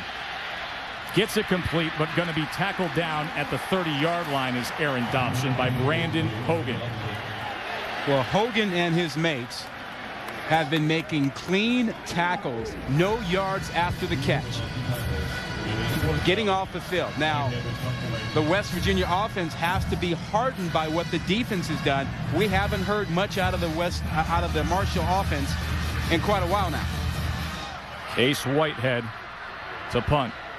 And there are the star offensive players who need to play like stars for West Virginia when they get this ball back. Jock Sanders set to return. Check that, it's Hogan who lets it bounce. And they have it at the 33 down there. West Virginia down 8 when we return. We'll be tuning in, Reese. College Game Day, 9 o'clock on ESPNU. It gets underway. 14-6. Number 23 trails. See, they're smart here. There it is. They know. Watch College Game Day on ESPNU. One of the 41,382 here. A new record. Here is Sanders. And he scoots out for first down yardage. It's Jock Sanders. They need to get him more involved in this second half. We've talked about that, and they're going to hurry things up. Maybe that'll be the answer. Changing the tempo. Devine now. And he is ridden down at the 47-yard line. Well, you mentioned it, Tess. You talked about the need to get the ball to Sanders, get him back involved. He only touched the ball a couple times. He's a big play guy. He and Devine came back. They said no to the NFL. They were going to be 3rd or 4th round picks. They came back for their senior year. Smith keeps it himself on 2nd down. It'll bring up a 3rd and 2. So the big 3 in this offense. Yeah, it's not working here. You got the right touches for Devine, but only 3 for Sanders and 3 for Austin. And Sanders and Austin are the wide guys, and they're getting doubled from time to time, and they're not finding them. They got to move them around. They're in the slot, but they got to move them to get them away from the rotating double coverage so that they're free to do some things.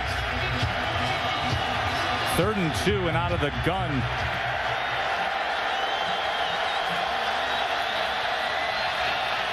Devine, the 1st down, and dives ahead close to the 40-yard line. Omar Brown got a piece of his leg. Of course, Noel Devine has been the key to this offense for the past few years. See when he goes over 100 yards what the mark is. I'm impressed with his toughness. And that is incomplete. Threw it to the inside for Jock Sanders. Monster Saturday on ESPN, 3:30 Eastern. Ja'Cory Harris in Miami going up against Terrell Pryor and the Buckeyes. Then at 7 o'clock, Kirk and Brent going to have a good one. Joe Paterno and Nick Saban. Penn State, Alabama. College football on ESPN Saturday. You can get it online on your phone. And we're going to be bringing you that Miami-Ohio State game in amazing 3D. Tim Brown and I will have the call up in Columbus. 2nd and 10. Sanders drops it. Had him in space, and he dropped it. What a matchup tomorrow. Yeah, and I think this is a huge matchup. If Terrell Pryor has a great game, I think he jumps to the top of that Heisman list because he'll build on what he did in that Rose Bowl. Ja'Cory Harris has a chance to really show that he can play on the road in a big game and get something done. 3rd and 10 now. They need to get to the 30. Pressure comes in. They set it up for Devine. Put down, well short. Donald Brown came up and made a good play on Noel Devine. Oh my goodness. You just don't make tackles like that in open space one-on-one with Noel Devine. They say Brown is the most energetic defender they have. He came after it that time. Oh, watch this. He waits until the very end to throw his arms for this tackle. He sizes them up, he gets in great position, and now he throws to the legs. That's a great job, and he gave Noel Devine nowhere to cut back on him. Great angle he took to him. That's a great play.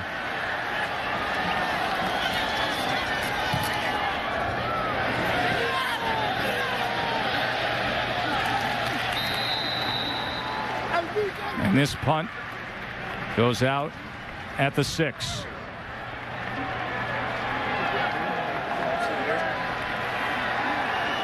Of course, Saturday afternoon, college football presented by Buffalo Wild Wings, ABC, ESPN2, the regional matchups. And this is a good one. You got Florida State and Oklahoma, or Iowa State, Iowa. You can just go to ESPN.com and search maps if you want to find the game in your area. Florida State and Oklahoma. And you look at how Oklahoma played against Utah State. They need to wake up because that Knowles offense, they can move the ball with Christian Ponder. Ponder had a big game last week. To pass now. Walker. And Walker is ripped down by Sidney Glover. Able to get it to the 7. You know, Marshall's been sitting on that lead. They had all that momentum in the first half, but, you know, even with as good as things have gone, this is still a one-possession game, and right now they're in a hole with a field position, Ron. Yeah, it's been a methodical approach by West Virginia to slowly get back in this ball game. And a stop here would put them in great position with a short field on the offensive end. Ward fighting for yardage out to the 10-yard line. Jay Good taking down Martin Ward. Remember, he had that big run early that set up their first touchdown of the night that went to Ontavius Wilson. You see that West Virginia has had opportunities. They've had the football for a lot more time than Marshall. They've run more plays. They just haven't pushed it in the end zone because of big plays by the Marshall defense. Remember, they had that big, long drive. Let's see what's happening with the play clock here.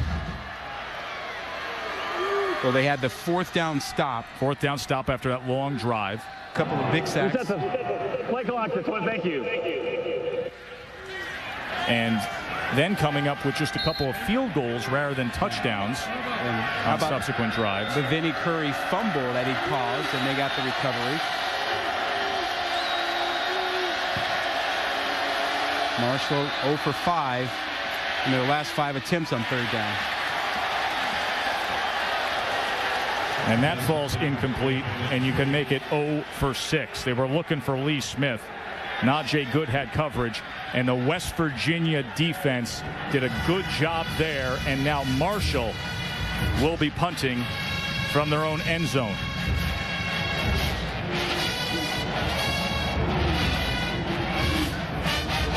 Josh Sanders back at his 41. Case Whitehead needs to get off a good boot here.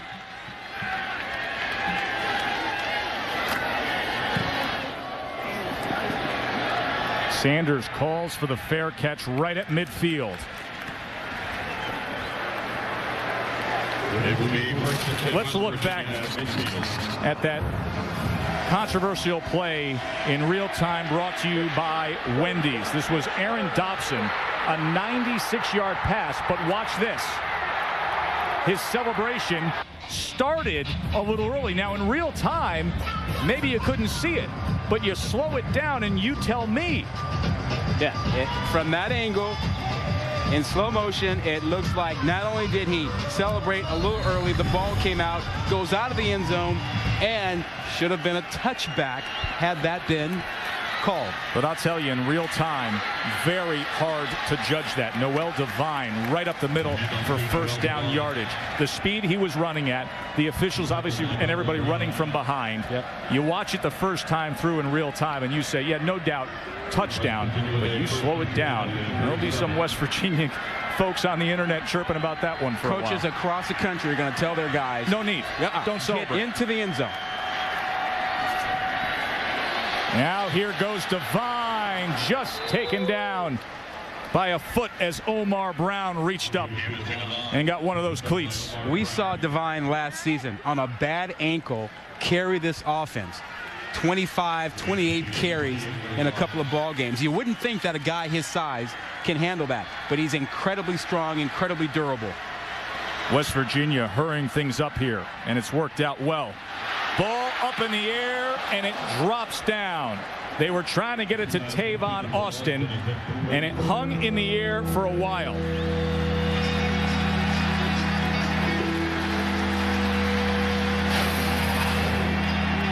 Just a screen pass thrown a little bit hard. Austin took his hands off it a little bit, and James Rouse had a shot at it, but he's a defensive lineman. Come on, you can't expect him to pluck that out of the air. So 3rd and 1. Here comes the power formation. Lindemood and Clark.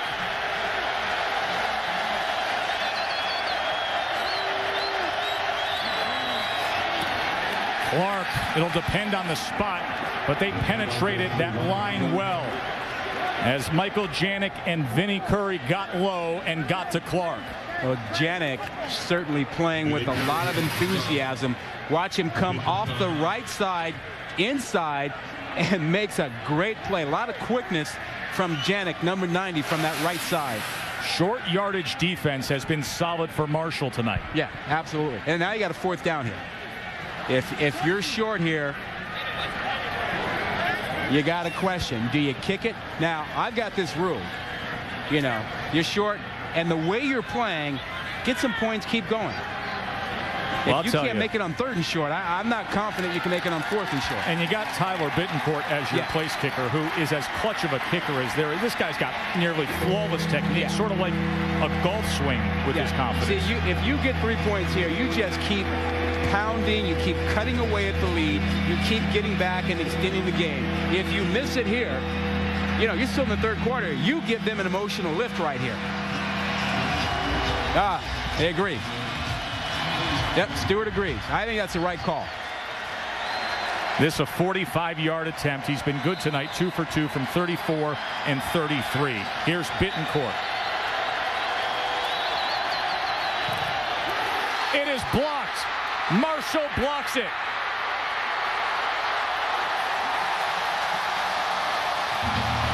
Donald Brown scooped it up, and special teams comes up big for the Thundering Herd.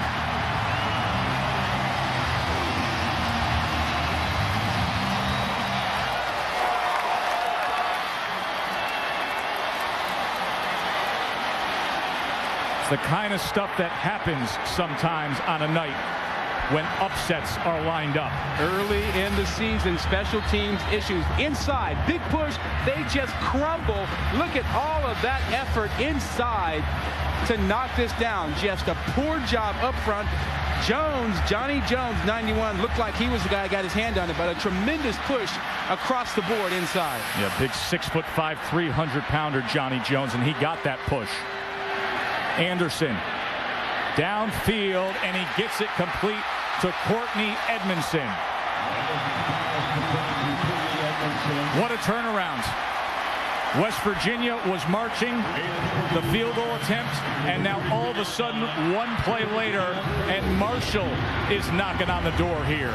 And West Virginia is looking like a boxer on the ropes right now. They were staggered and stumbling back here.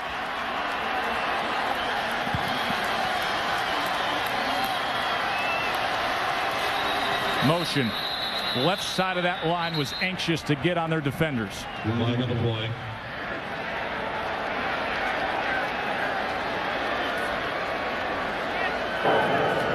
False start. 68 on the offense. 5-yard penalty. First down. Wow, what a game tonight. What a way to kick off the weekend. We had that Mississippi State Auburn game last night, terrific one here tonight, and then monster Saturday tomorrow. Told you, there have been some preseason ranked teams that took an L in week 1, but they were all against quality programs, not a program that's rebuilding with a new coach coming off a blowout loss. This would be something if Marshall can capitalize. Edmondson, incomplete. Anderson's pass. Official right on the spot, believed he was out of bounds, didn't get the foot down. Catch out. Great call. You see the official top of the screen, right on the money, right on the sideline. He's got the perfect view of this and is easily able to make that call. Couldn't stab the front foot and couldn't drag the toe of the back foot. Remember, the penalty backed him up, so it's a 2nd and 15. Booker in the backfield with Anderson. West Virginia bringing some heat right up the middle. Wide receiver screen now. And just inside the 35 is Ontavious Wilson. And things heating up.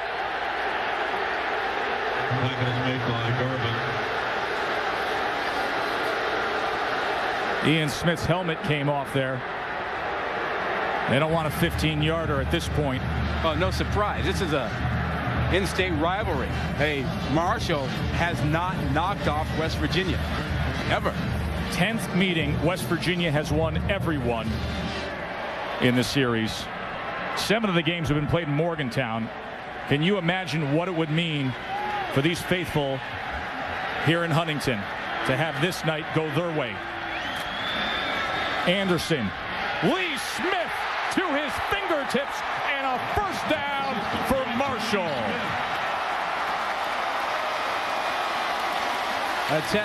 He's got a mismatch in coverage. He's 6'7". Look at that size advantage and the soft hand. But the matchup was the one they needed. 18 yards on 3rd and 11. And Brian Anderson is playing in control. What they say, put the ball in the right place at the right time. That's what he just did. Making Pennington and Lethbridge very proud. Marshall alums who played the quarterback position here as well as it can be played. So Marshall is going to talk things over. Well, Rod, we got here Wednesday afternoon, and there was a lot of discussion about the realities of where this program is with Doc Holliday. Right. He talked about the level of player they have in here. He talked about changing the culture. And he talked a lot about this being the 40th anniversary of the fatal plane crash of We Are Marshall. Somehow, some way tonight, all the pieces are coming together. Yeah, it's really something you could sense and feel. And I loved what he talked about when he got to the program. The first thing he did with the guys, he said, anybody who's won a championship, raise your hand. No one could. And he says, we've got to change what we've been doing here to get us back to where this program was in the late 90s. Here's what Doc had to say. It's hard for me to sit up here, but for 25 years, Diane and I've worked for this opportunity. And, you know, I remember growing up in Hurricane there. I'm sorry, guys, but put my whole life into being a head football coach at Major University. You just don't know how proud I am to be your head football coach. That was the moment when he took the job. Grew up just 20 minutes away in Hurricane, West Virginia. Spent majority of his professional career coaching for the Mountaineers, now his rivals. 2nd and 10. Edmondson on the fly sweep to the 12-yard line. Anthony Leonard with the tackle, converging with Brandon Hogan, and the clock is ticking down here in this 3rd quarter. Such a big play coming up. I would assume they will let this clock run out and then dial up the best play to get into the end zone. Smith, the tight end, big matchup problem down here. Marshall is in control of things for the moment. The 4th quarter will be coming up. Could it be an upset here in this series? Stay with us.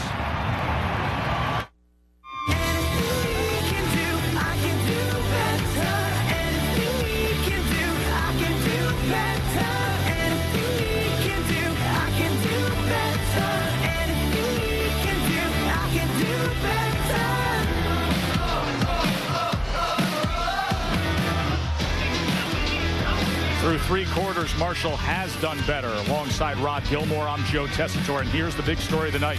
West Virginia has never lost to their little in-state brother. 10th game of the series.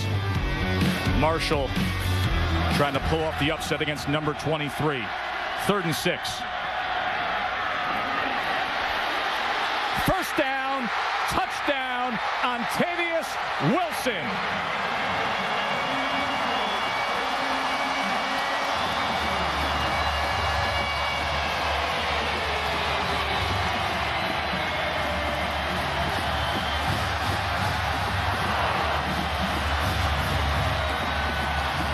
His 2nd of the night.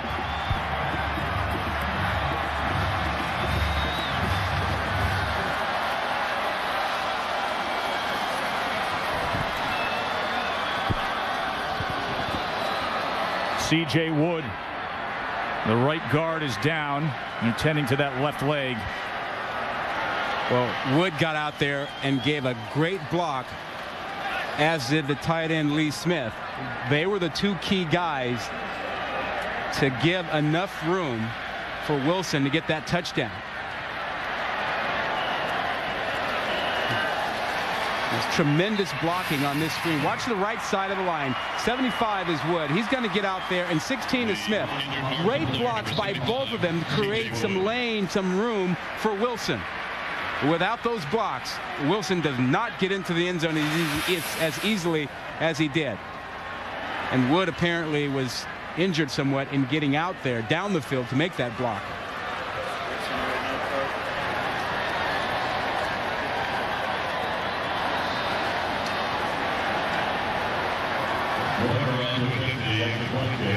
Bill Stewart's group has a lot of work ahead of them with 14:55 to go.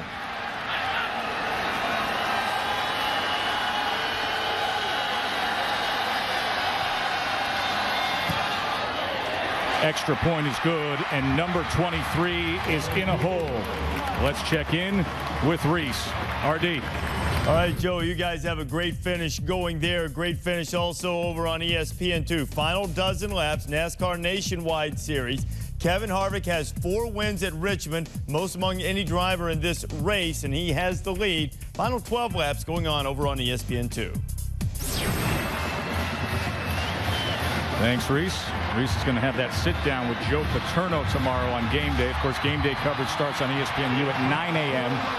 But right now, the college football weekend is rocking here in Huntington. What a change for Brian Anderson against Ohio State. Tough against those Buckeyes. Tonight, 3 touchdowns, not an interception. Yeah, he's taken care of the football, and he's made great decisions, gone to the right place at the right time, playing against an Ohio State team. I tell you, that can make you look bad too. Watching that defense on tape, it was clear that Ohio State has a special defense this year.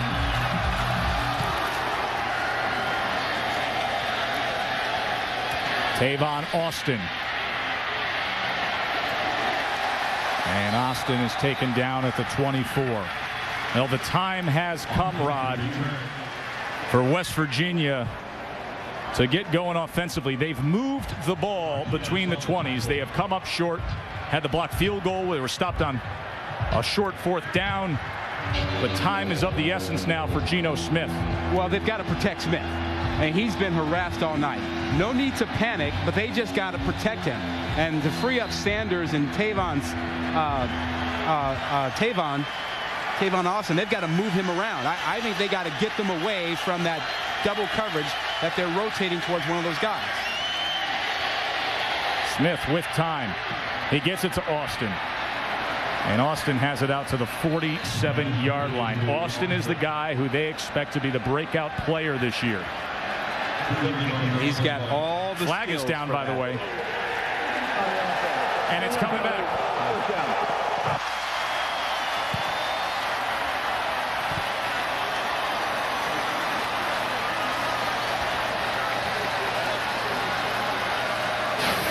But watch the left side of your screen. We talked about protection. Look at the takedown now on Curry.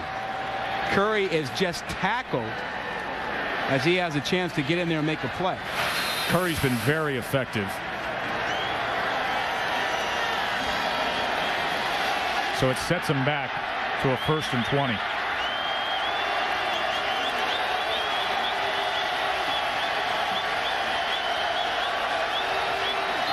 Movement. Crowd's getting into it. Well, and the Marshall players are encouraging the crowd. They are. Full start. Offense. 5 yards. 1st down. Rod, they've been waiting a long time for this. The players weren't even lining up. They were trying to demand the crowd get louder.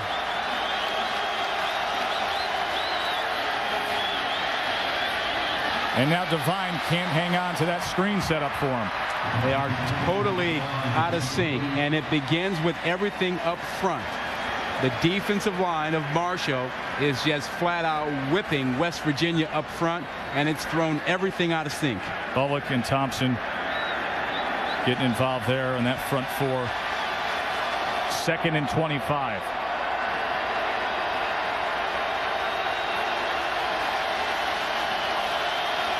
Low snap. Smith still on his feet. Now ball is loose, and it is picked up, but still pushed back is Sanders. Complete momentum with Marshall. They are swarming them, and West Virginia is just stumbling around. They are totally out of sync, and again, it is up front. With 4 guys, they are getting pressure. Mario Harvey is the guy who gets in and creates even more havoc. But with 4 guys, they create a lot of pressure. And there comes Harvey from the backside after he wasn't able to get the first lick in there. 3rd and 32. Devine tripped up. He just got to the 4. Devin Arrington got a piece of Divine, and that was a great defensive series for Marshall. Remember, the holding call brought back a reception that was out to midfield, and Marshall took advantage.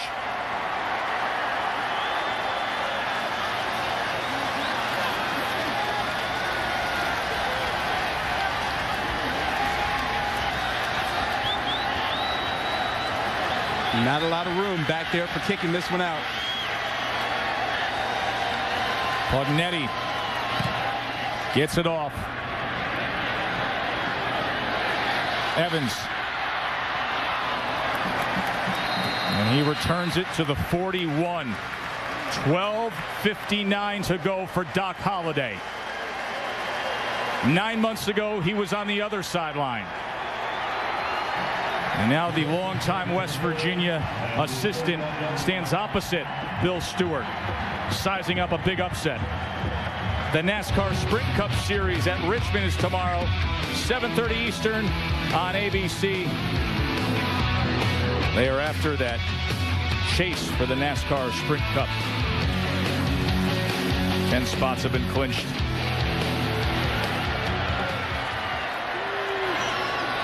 Booker.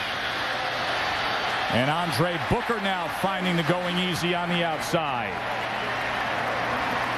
But the confidence of Marshall as this game has gone on, and that scoreboard has maintained itself, and that goose egg in the all-time series could be going away. Can you imagine the emotional feeling, the impact all these folks from Marshall are thinking and feeling, never having beaten West Virginia, and they can smell it, taste it?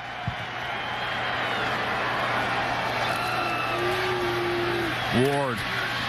And not just the fact that it's Marshall, West Virginia, the fact that it's a ranked West Virginia team and a Marshall team that's coming off of a blowout loss to Ohio State with a new coach trying to just rebuild on the year that's the 40th anniversary of the fatal crash. Yeah, a year filled with emotion. Yep. Where the widow of the coach of that team came back to a college football game for the first time for the coin toss tonight. Evans now.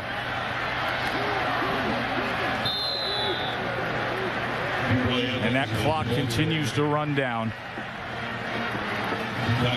This was pregame. Mary Jane Tolley. She's in the green there.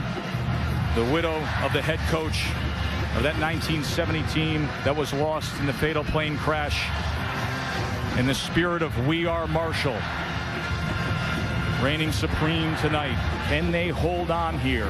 Can they seal this deal and pull off what would have to be marked down as one of the signature moments in this program's long history?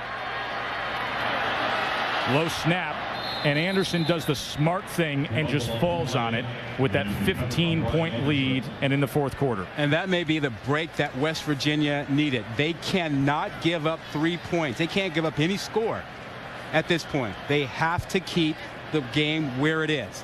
A field goal by Marshall would end things. It would make it really tough on West Virginia. Tyler Warner, by the way, their place kicker, has a career long of only 37 yards. Yeah, you can't try and kick one here. Their best bet is to try and pin West Virginia down and give them a very long field. So Case Whitehead, the punter, steps out onto the field here.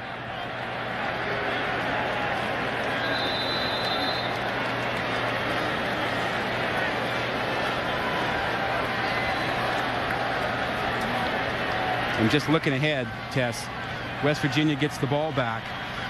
They have to move the pocket. Delay of game. The offense. 5-yard penalty. 4th down. It would have been a 50-yard field goal for Warner, which is well outside of his range. So now they just push themselves back with Case Whitehead set to punt. Well, their defense has played stellar all night long, so the decision to just play the field position game, not risk things, made by Doc Holliday. Smart one. I mean, his defense has been outstanding. His D-line has been harassing Smith all night long. Straight up the middle, Whitehead gets it off. And can they down that?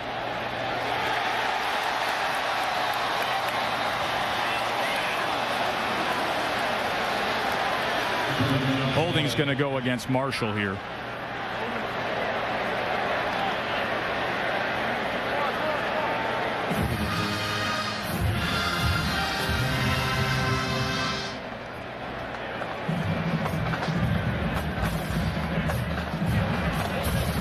I think Doc Holliday saw that flag and thought maybe this was going to be a running in or roughing call. That penalty will be added to the end of the kick, which is the 20-yard line, so we'll have 1st and 10 on the 30. He was a little upset there. He saw his reaction. So they will tack it on as West Virginia has 10:24 to work with. It's going to be a long 10:24 for Herd fans. They want that clock to move with their defense. Devin Arrington has played so well, as has Michael Janik. Can they stay stout? Stay with us. You're watching ESPN, new home of the Bowl Championship Series. Playing Favorites is brought to you by Pizza Hut. Mario Harvey has been Marshall's favorite tonight. He's been everywhere, pressuring Geno Smith, sifting through rubble to make tackles in the backfield, managing to get in and get a sack when he needs to. This guy has had a big night, 14 tackles, 3 tackles for loss, a sack, and yes, he's even forced a fumble. Defensive coordinator Chris Rippon said if Fred Flintstone could run a 4.4, it'd be Mario Harvey. 6 foot, 250, fast as could be. West Virginia offense needs something here. Ball is loose. Ball comes loose. And Marshall has jumped on it. Vinnie Curry was quick to get to Geno Smith. And then Donald Brown came in and jumped right on it. Marshall just pushed West Virginia to the precipice.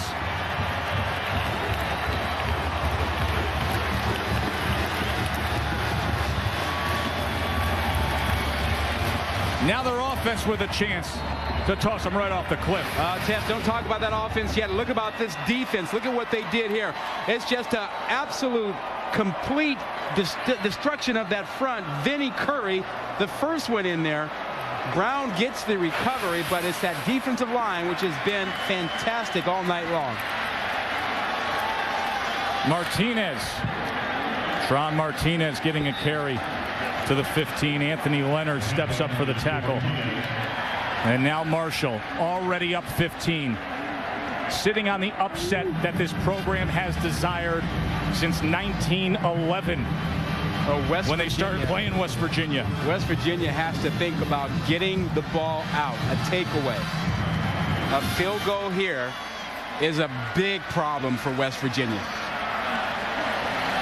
Marshall's last win versus a ranked team, 2003. Anderson. And gets it down to the 8-yard line. Ron Martinez getting some work here at a critical juncture. They go with the true freshman running back.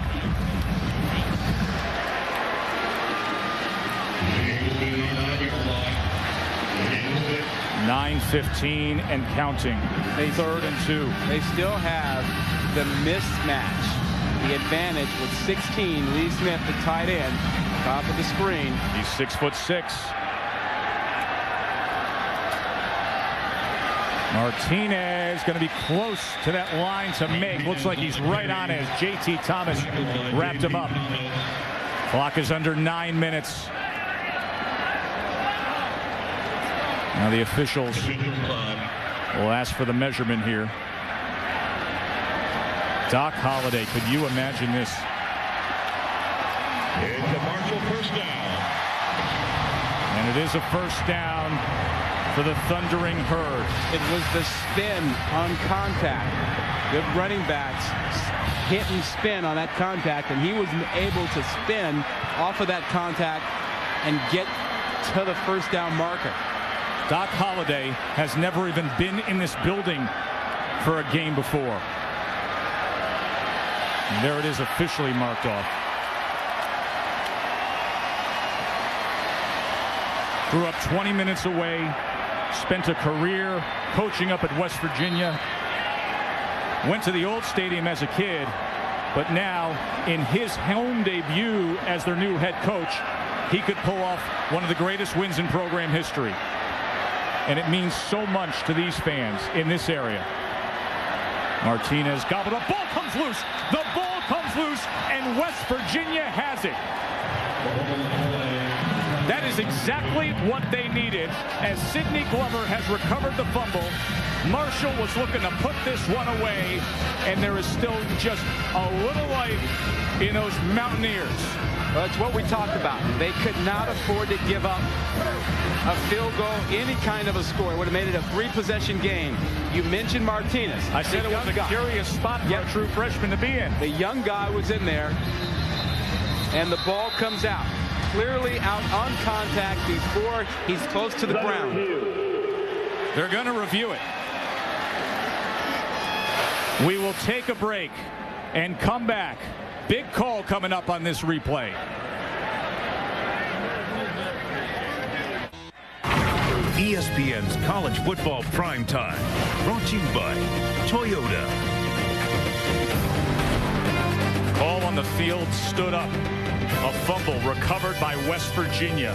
Number 23 in the country is trailing by 15 with 8.5 to go against their in-state rival who has never beaten them. They started playing in 1911.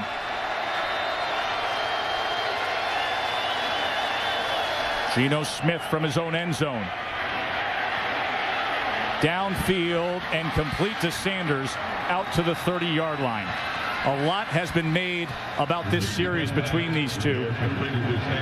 Only 2 games left in it. In fact, the governor's gotten involved to try to continue the series. And now little brother is trying to take it to big brother. And Devine falls down.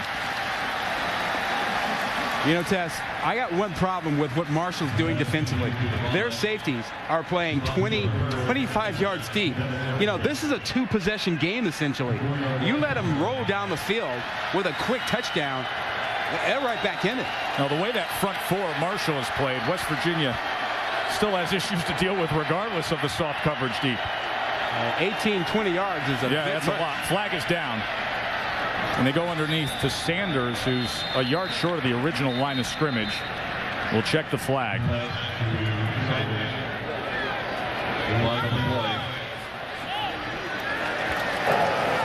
Illegal formation in the offense. 5 players in the backfield. That penalty's declined. 3rd down. Tess, take a look at how deep the safeties are playing here. That's 18, 20 yards, you know, thereabout. And they're backpedaling out, so there are soft spots in the middle for West Virginia to just go down the field. Boy, and with those West Virginia slot receivers, Sanders and Austin, I think they could take advantage of that. Let's see. 3rd and 14. Line to make is the 40. Pressure off the edge. Geno steps up. Going to try to run it himself. And he's got it. 1st down, Mountaineers. Great decision. Great decision by Geno Smith. Not his preference to run, but once he makes up his mind, he knows where the marker is. It is just ridiculous, though, the pressure that Vinny Curry is getting off the edge. I mean, this guy's in the backfield all day long. 1st down. Pressure off the edge now. Here comes the cornerback blitz. They pick it up.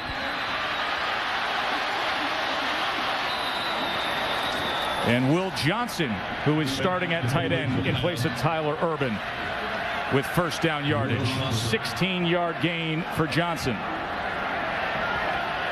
So here come the Mountaineers. Clock counts down, but they march down inside the 40 now.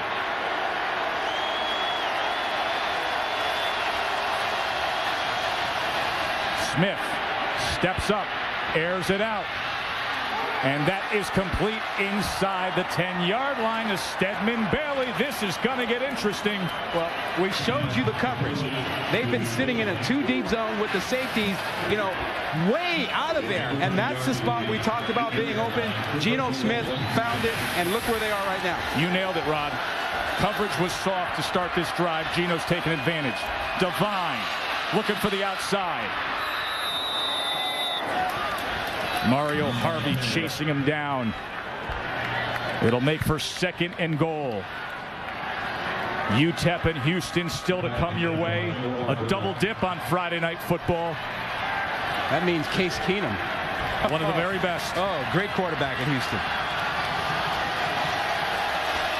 For now, Geno Smith needs to play like a great quarterback. Under 6 minutes, 2nd and goal. West Virginia desperate here. They like to give it to Devine down here. Smith stumbling forward as Vinny Curry, he's been like Velcro on Geno Smith all night long. The junior defensive end wouldn't let Smith get away. 3rd and goal.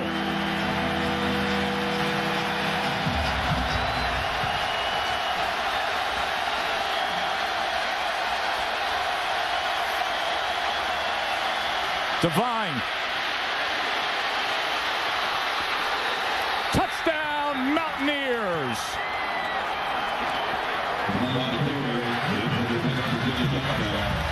When in doubt, go to your best, Rod. Yeah, they love him down here inside the 10-yard line. They know he's strong enough inside. But did you see the cut he made? He got a great block from Will Johnson. But watch the cut at the end. He's going full speed towards the sideline, looking for the hole, very patient. Now watch the cut. Right now, there he is.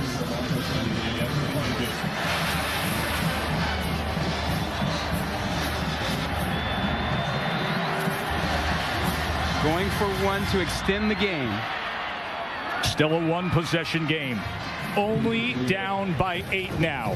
A 9-play, 96-yard drive after that fumble recovery when Marshall could have put the game away.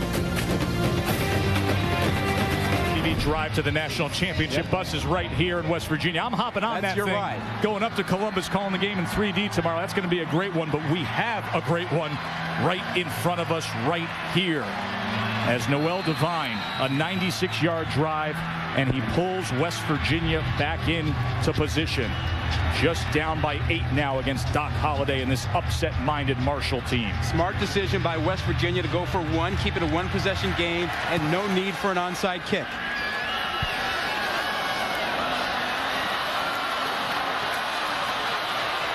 Andre Booker on the return. Let's check in with Beth Mowens. 2 explosive offenses are set to get after it in a Conference USA showdown tonight in Houston. Cougars quarterback Case Keenum is top 10 all-time in FBS career passing yards and passing touchdowns. He'll try and light up the night against the UTEP Miners. That's coming up. A Conference USA showdown between the Cougars and the Miners. Quarterback Case Keenum still to come. Right now, it is going to come down to Marshall playing steady and ball secure offense and trying to bring that clock down.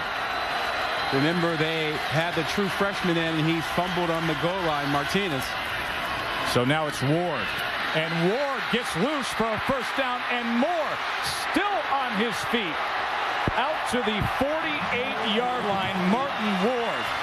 Tron Martinez, the true freshman, fumbled down at the 4. Now they go to the more experienced Ward, and he gives them good field position right up the gut of that defense. Well, you made the point. Ward is a guy who was an MVP of a bowl game last year for Marshall, and watch the tackles he breaks, the extra yardage he gets. That's one he slips through, never has his knee go down, breaks off another tackle. That's pure determination.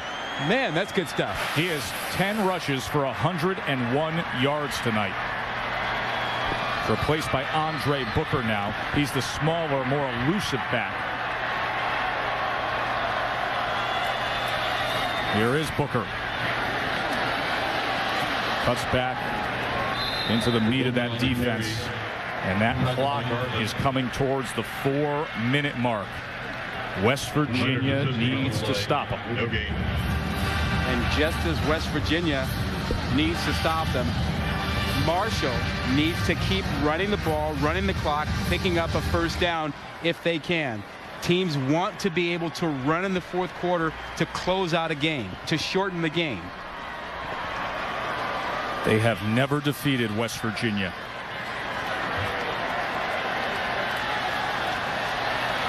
Bringing that play clock down, taking every valuable second off of it. Ward back in. And Ward is taken down. Ward on the carry. Followed by Bruce Irvin coming up and making a good defensive play.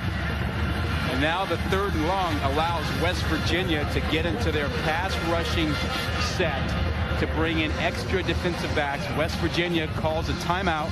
They've got plenty of them. A couple more left. United Bank is a proud sponsor of Marshall University. It's been a night of miscues for Bill Stewart's team.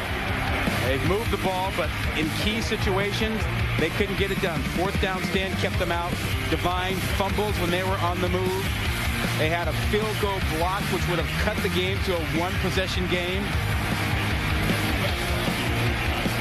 And then a fumble earlier this quarter, which set up Marshall to bleed more time off the clock. It didn't result in a score. And there are so many storylines in this game. Yeah. It's not just little brother, big brother. But it's the fact that Doc Holliday, just 9 months ago, was on the opposing staff. And there was a thought just a few years ago that Doc Holliday was the leading candidate to be the head coach at West Virginia. There have been a few other things that have been reported on in the past few months. The relationship isn't as great as people on the outside think it is, and this would be a really big win for Doc Holliday. If they can keep it going here. Booker. He spins, and let's see where they mark him. He's going to be a yard short of that line to make. Keith Tandy took him down. As tempting as it may be for Marshall, you got to kick this football. Timeout, West Virginia. You have to kick this and let your defense play. Back them up, give them a long field, and then simply do something other than drop your safeties 20, 25 yards. 4th and 1, and it'll all come down to this. While we have a moment, let's check in with Reese. Yeah, I was eyeing some of those UTEP wide receivers for our fantasy football picks in our Friday Fantasy Football. Tyrone Carrier in the game, but we will see right now. Forget the high-scoring quarterbacks. Special teams and some tough defense are going to come into play in front of us here. So they sent on the punt team.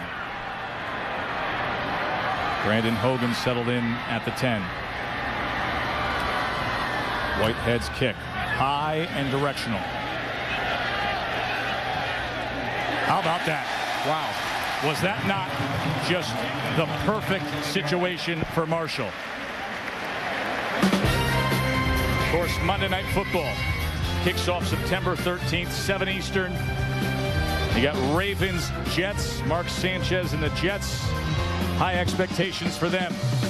Then at 10:15, Phillip Rivers leads the Chargers against the Chiefs. Monday Night Football on ESPN. It all begins with Monday Night Countdown, served by Applebee's. That starts at 5 Eastern. Of course, your college football day starts tomorrow morning at 9 a.m. Eastern with ESPNU's Game Day before Monster Saturday. That Monday night game, saw where Ray Lewis said that the Jets are doing way too much talking. From the 2-yard line, they will begin.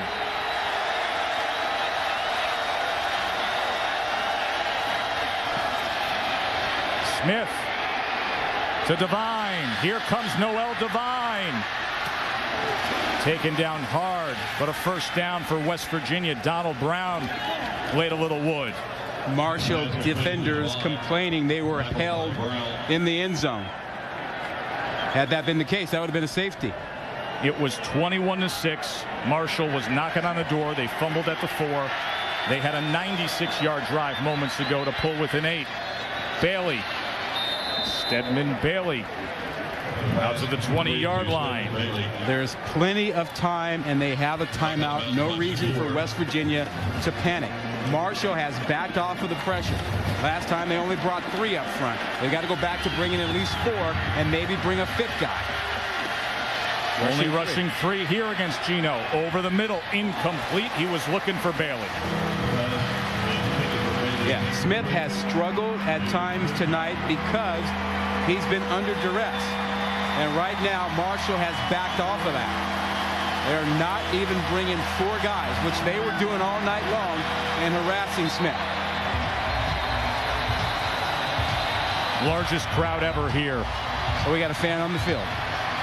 And we've got the authorities coming out to remove him. There are about 20 state troopers now running across the field.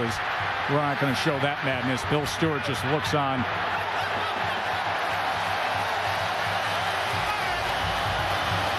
The Marshall defense has been sensational tonight. And Vinnie Curry has been a big part of it from his defensive end position, chasing down Geno Smith. Oh, he's been incredible pressure from the edge. Couple of sacks, forced fumbles, couple tackles for losses. He's been in the backfield and has forced Smith to be uncomfortable in the pocket.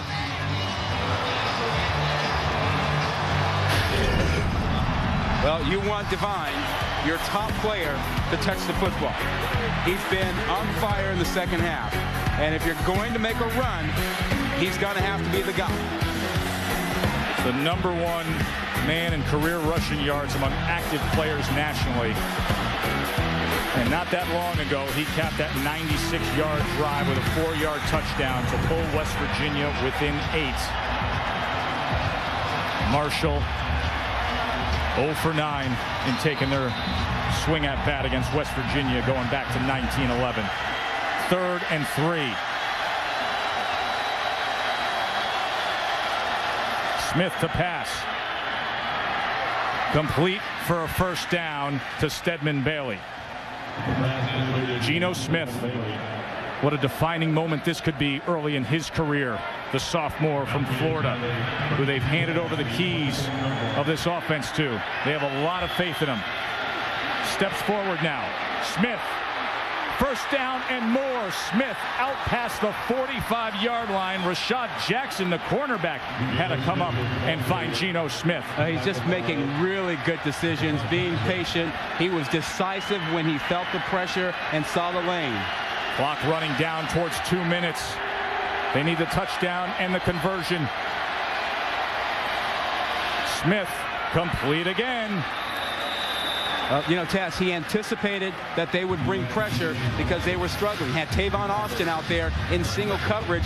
They tipped the pressure. He went right away to Austin. Right now, he's reading the Marshall defense like an open book. Feels very comfortable right now, does Smith. They hurry it up. Minute 56. And the flags come in. False start. 72 on the offense. 5-yard penalty. Second down. Cole Bowers, the right guard. He's hitting himself in the head. He says, why? Why now? It'll just back them up to make for a 2nd and 9. Again. Got him again. False start. 64 on the offense. 5 yards. Second down. Frenzied atmosphere here. Fast pace. High pressure. And a couple of the offensive linemen are feeling it. So a 2nd and 14.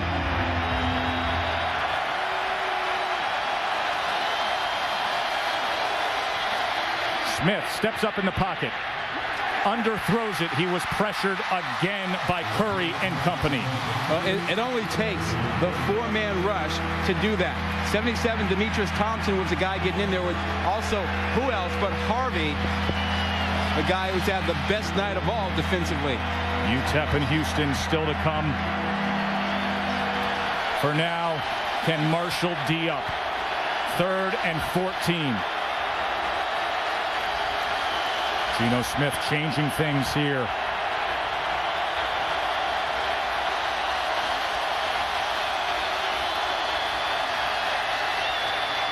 Lots of time. Austin at midfield, and Austin is going to be short of the first down by about 1.5 yards as Harvey and Jackson combined to tackle him there. Great job, though. They didn't have to get it all. They cut into that distance, and now it's a 4th and short.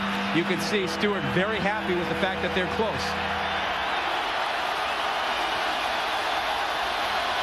Here's the game. First down, West Virginia. They stay alive with 1:18 to go. Noel Devine. Well, they have Devine in the flat anytime they want him. He's the valve, the safety valve. They send him out there as the hot receiver every single play. And Smith knows that's where he is. He's trying to get something down the field, but when it's not there, he looks right away to number 7. Courageous young quarterback Geno Smith in a tough spot. Marshall brings pressure. Smith steps up. Downfield, overthrows Stedman Bailey.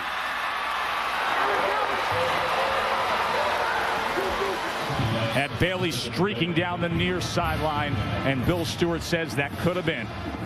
Well, there was a safety coming over the top. Was going to take a perfect throw to get that in there. They have plenty of time. No need to panic. They can still do this in chunks.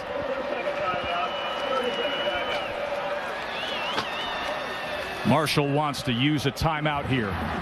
West Virginia has 1 left. Jones C. Edwards Stadium here in Huntington, West Virginia. The record attendance for this in-state rivalry. Although Doc Holliday, the head coach, the new head coach at Marshall, was quick to say, this isn't a rivalry. We've never beat them. It'll be a rivalry when we beat them. 9 times the little brother has stepped up against the mighty Mountaineers. 9 times they've been denied. They started playing them in 1911. Rod, and there's been a lot of talk about Marshall arguing to keep the series alive. The governor even had to get involved. Yeah. Well, and Marshall's got to make its case. And they're trying to make their case tonight as to why they ought to be playing this team and that they are good enough to play them. You hold on to this and you won't need political pressures. Or could it be that Geno Smith and the Mountaineers can pull this one out of the fire? Trailing by 8.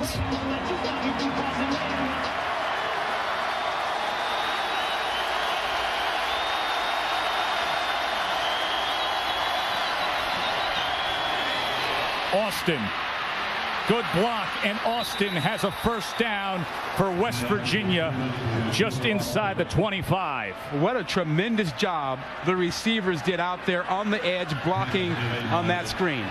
And Austin, great speed, just took off. He saw the blocks and just split them. Devine now. Geno Smith tried to run ahead and give him a block, and Devine gets it down to the 20. And that clock becoming a concern. Under a minute to go. 1 timeout remaining. Number 23 in the country against the upset-minded Marshall squad. Smith. And Austin does the smart thing and gets out of bounds right near that first down marker. How about the patience Smith has shown on this drive? Hasn't really forced it, has taken everything given to him. Check down, hot receivers, tuck the ball, run for a first down. In his first year as the starter, that is, too. So it is a first down. 14-yard line. Geno. Lots of time. That ball was inside the 5, and the flag comes in. Jock Sanders was going low for that ball, and Omar Brown may have gotten there early, Rod. Yeah, Brown's been a bit aggressive all night, got flagged earlier for an unsportsmanlike conduct. Pass interference. 31 on the defense. First down, spotted foul. 34 seconds remain, and it'll be first and goal. Yeah, Tess, he can't make a play on this ball either. His ball's too low and in the ground. He gets there early. Will Stewart still needs one final push They'll give it to Devine down here. They really trust him with the football down here. Marshall trying to call a timeout. Devine scores the touchdown, but did they get the timeout? Doc Holliday was running onto the field. Marshall called timeout. Third timeout. Doc Holliday was sprinting as if he was in the NFL Combine trying to prove himself all the way down to the 10-yard line, and he got the timeout. And they didn't have enough guys on the field. He was trying to run a guy on the field as he was short a guy, and he was going to get flagged for the guy running out on the field late anyway. So take a look at the bottom of the screen. You'll see a guy come running on for Marshall. Right there, bottom of the screen. They were short. That's Jackson. No, it's not Jackson. Who's that? Ahmad Shakur. Shakur is running on. And then there's Doc Holliday. Yep. Down there at the 10-yard line. Yeah, they would have been flagged for that late substitution. Plus, he was offsides also running on the field. So getting that timeout in just before the snap, that took away what West Virginia assumed was going to be the touchdown by Devine. This is the 14th play of a drive that started at their own 2-yard line. First and goal. This is really Devine's territory. They love to give him the ball down here, not just because of his speed, but they trust him with the football.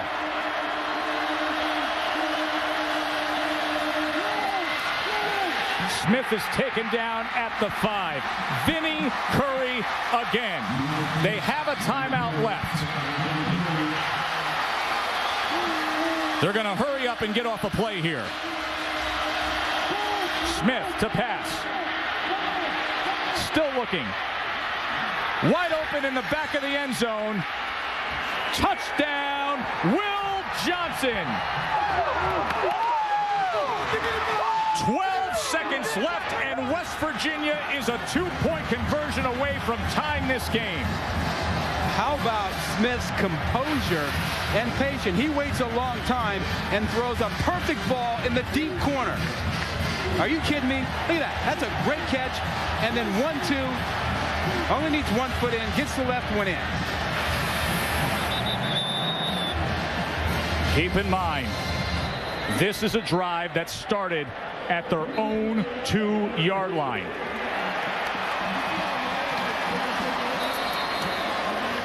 They're taking a look at this catch by Will Johnson, but I think we showed a pretty good look at it, Rod. Yeah, it's not an issue of whether he had control of the ball. It is simply that left foot. Was it in bounds? And from our first view, it looked like he got that left foot down without it being on the inline of the end zone. Watch the left foot. Catch, toe, that looks like it's in. See a little green behind him. And you need indisputable video evidence to overturn the touchdown call on the field. That's a tremendous catch. Leaping high and getting that foot down. The clock was running. They didn't use their timeout.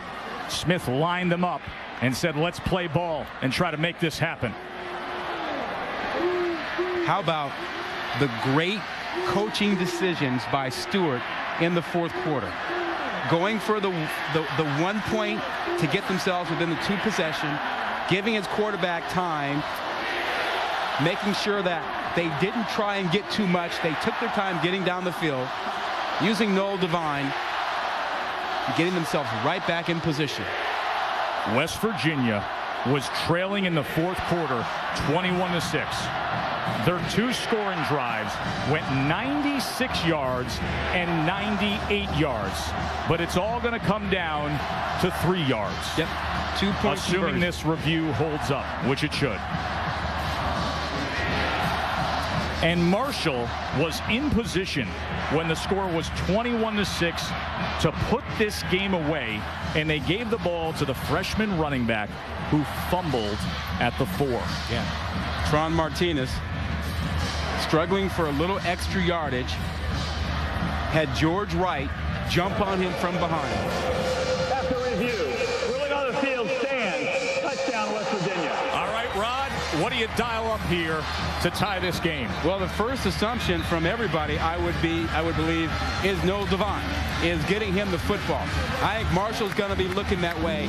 So you may have to look more, just like they did, corner of the end zone, some sort of a run-pass option for Smith. But Devine is going to get lots of attention right now. Will this define a program for Marshall, or will number 23 send it to overtime?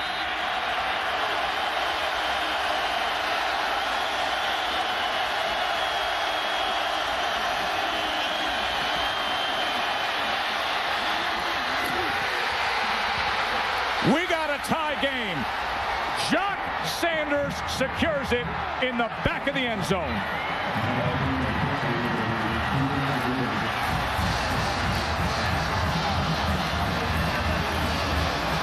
Tess, that is the safest place to throw the football down here. It is safe because you're taught defensively to keep everything in front of you. The back of the end zone, you ignore. You treat that as another defender for you.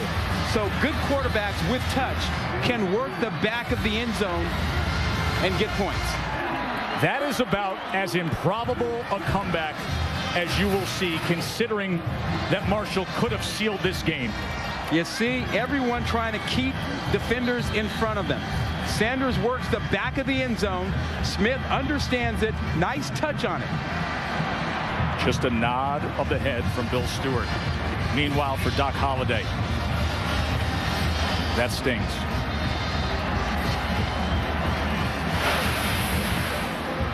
Two scoring drives of 96 yards, 98 yards in the fourth quarter, plus the 2-point conversion. Hey, Tess, this is what we're talking about. A lot of teams play zone down in the end zone here, and they really set up a picket line. Look at all the green shirts lined up on the goal line. So if you want to work and score in here, you got to work the back of the end zone. And that's exactly what they do here. Get behind those guys and work the back of the end zone.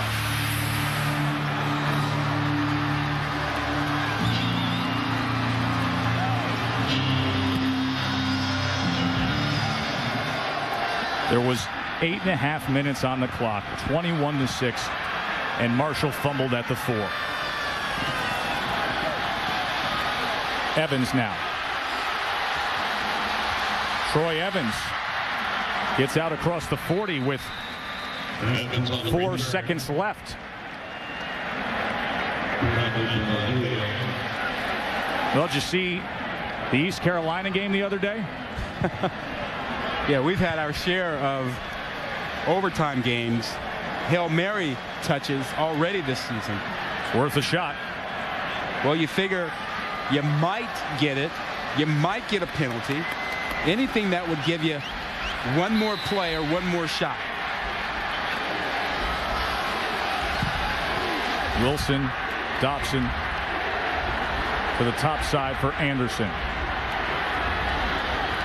Hook and lateral. Loose ball. Scooped up. Clock runs out. Andre Booker secured the ball. And we've got overtime between West Virginia and Marshall. A great comeback by the Mountaineers. Overtime when we return.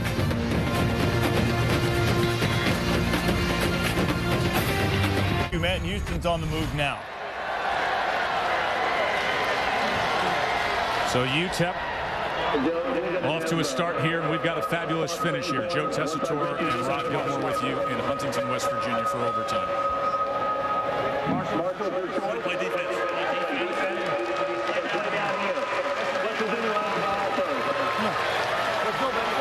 Going to go on defense first, as is the case. Rod, let it be known, if this does come down to the kicker, West Virginia's got the edge in that department. I'll say one other thing. We haven't seen the Marshall offense in a long time here. Yeah, they're probably a little frustrated, a little cold. You know, they're not in a rhythm right now, but, you know, this is a whole new deal. You got 25 yards, like baseball, home team, visiting team. You get another at bat if you're on defense first, which is what we have here with West Virginia. So we'll see how this goes forward, but you have to feel like West Virginia is in a flow right now, a rhythm with the way Smith has been handling the football at quarterback. We'll see. Let's show you the rules for overtime here. Of course, as Rod says, it is baseball style. You match. Each team gets a possession, 25-yard line. You start. No game clock, no play clock. If we get to a third overtime, and the way this game has gone, that could be the case. You must go for 2 after scoring a touchdown. But as I said, if the kickers are getting involved, we know what we're getting with Bittencourt in West Virginia. He is solid. We also know that Uncle Mo momentum is on the side of that Mountaineer offense. 2 scoring drives in the fourth quarter to mount this comeback. 96-yarder and a 98-yarder. I am still troubled by that drive when Marshall was up by 2 scores, and they backed off of the pressure, and they played their safeties 20 yards deep. Let him come right down the field. West Virginia took advantage of it, threw the ball over the middle, got a score to get within 1 possession, and then had that last drive, last score right before regulation ended. So West Virginia on offense to start our first overtime. Smith to pass. Loses the ball. Jumps right on it.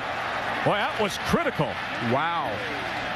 James Rouse was right there with Geno Smith, and if Rouse had gotten to that ball, Marshall would have been set just to simply score a field goal and win this game. Well, if Geno Smith doesn't lose his ball, he's got his man Devine sitting right out there. He's going to go a long way. So West Virginia is now backed up to the 34.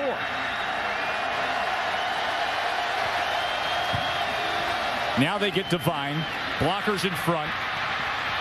And he is still on his feet down to the original line of scrimmage, the 25. Tackled by Kevin Perry.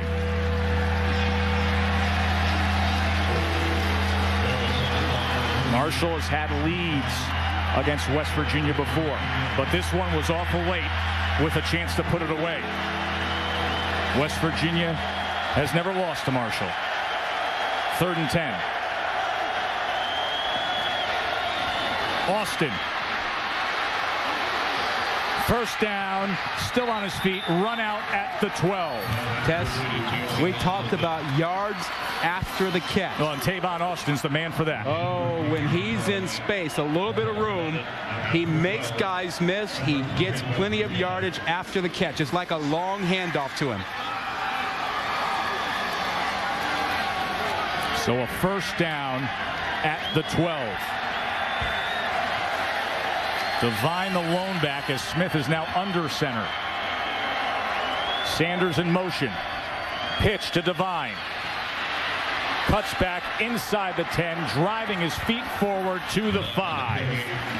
He is dynamic. That should have been a 3 or 4 yard loss, but he sticks that foot in the ground and he changes direction right now. Rod, how tired is this Marshall defense after giving up those 2 long drives in the fourth quarter? Oh, well, they have to be really burned, really burned.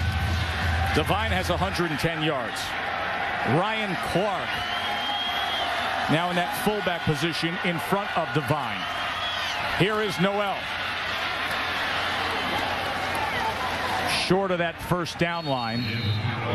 Kellen Harris and Donald Brown on the tackle. Marshall's saying, hey, we came up with that football. But it'll end up as a 3rd and short here. He may only be 5'8", but he's very strong. Devine really can go inside. Oh. How about, that's Clark just taking Brown and throwing him to the ground, and no official saw it or flagged it. He just peeled him off. 3rd and 2. Clark now the big back. Smith being chased down. Incomplete. So on 3rd and short, Vinnie Curry chasing down Geno Smith again. Well, I'm surprised that they went with that with the package they had in. They had the jumbo backfield in that they've had success with, and yet they do that. Yeah. And Marshall, kudos to Vinnie Curry for holding down his edge and making sure he didn't let the quarterback Smith get outside of him. Tyler Bittencourt, remember he had one blocked, had that clutch game-winning field goal against Pitt. This attempt just from 20. And he puts it through with ease.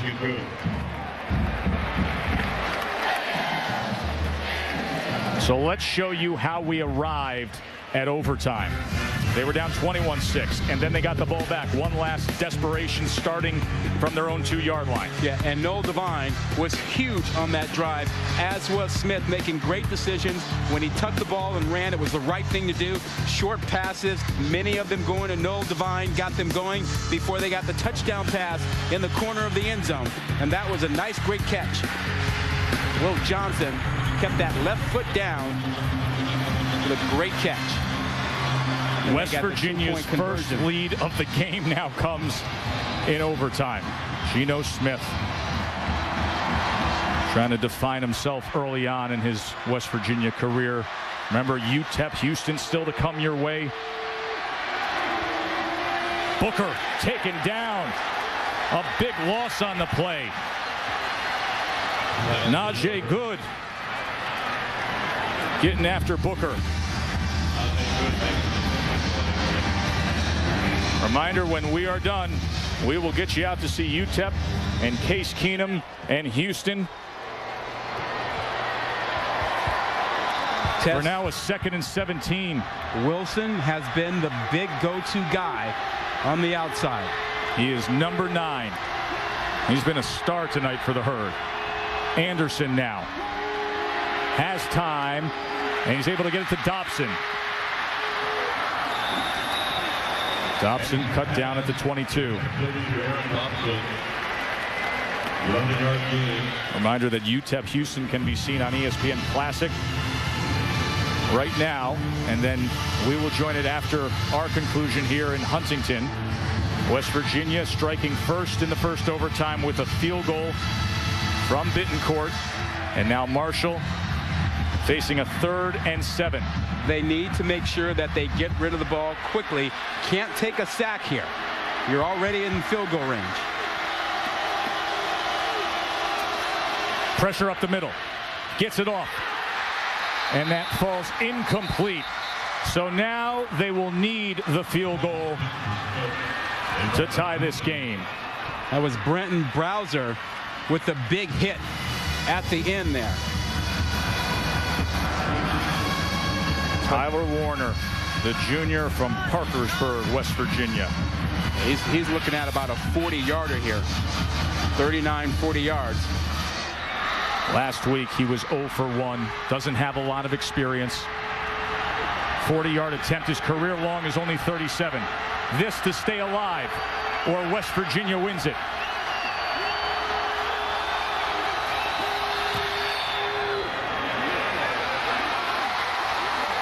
It is no good. He just missed to the right. And once again, West Virginia has done it against Marshall. A classic comeback.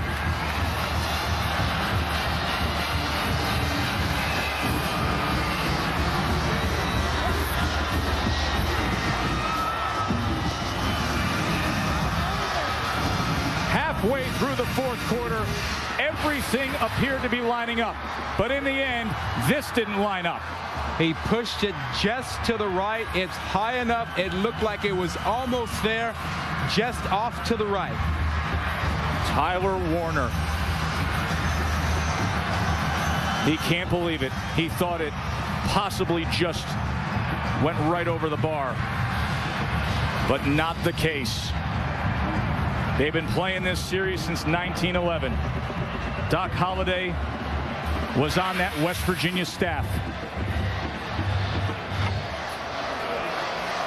And now he came so close, but could not pull it out. 2 big drives in the fourth quarter.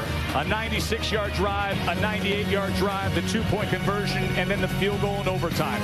The great comeback by West Virginia. Number 23 avoids the upset, 24-21 in overtime. We're going to get you out to UTEP and Houston. For Rod Gilmore and our entire crew, I'm Joe Tessitore. Glad you were with us tonight. Coming up next, UTEP and Houston. More college football on your Friday. Enjoy.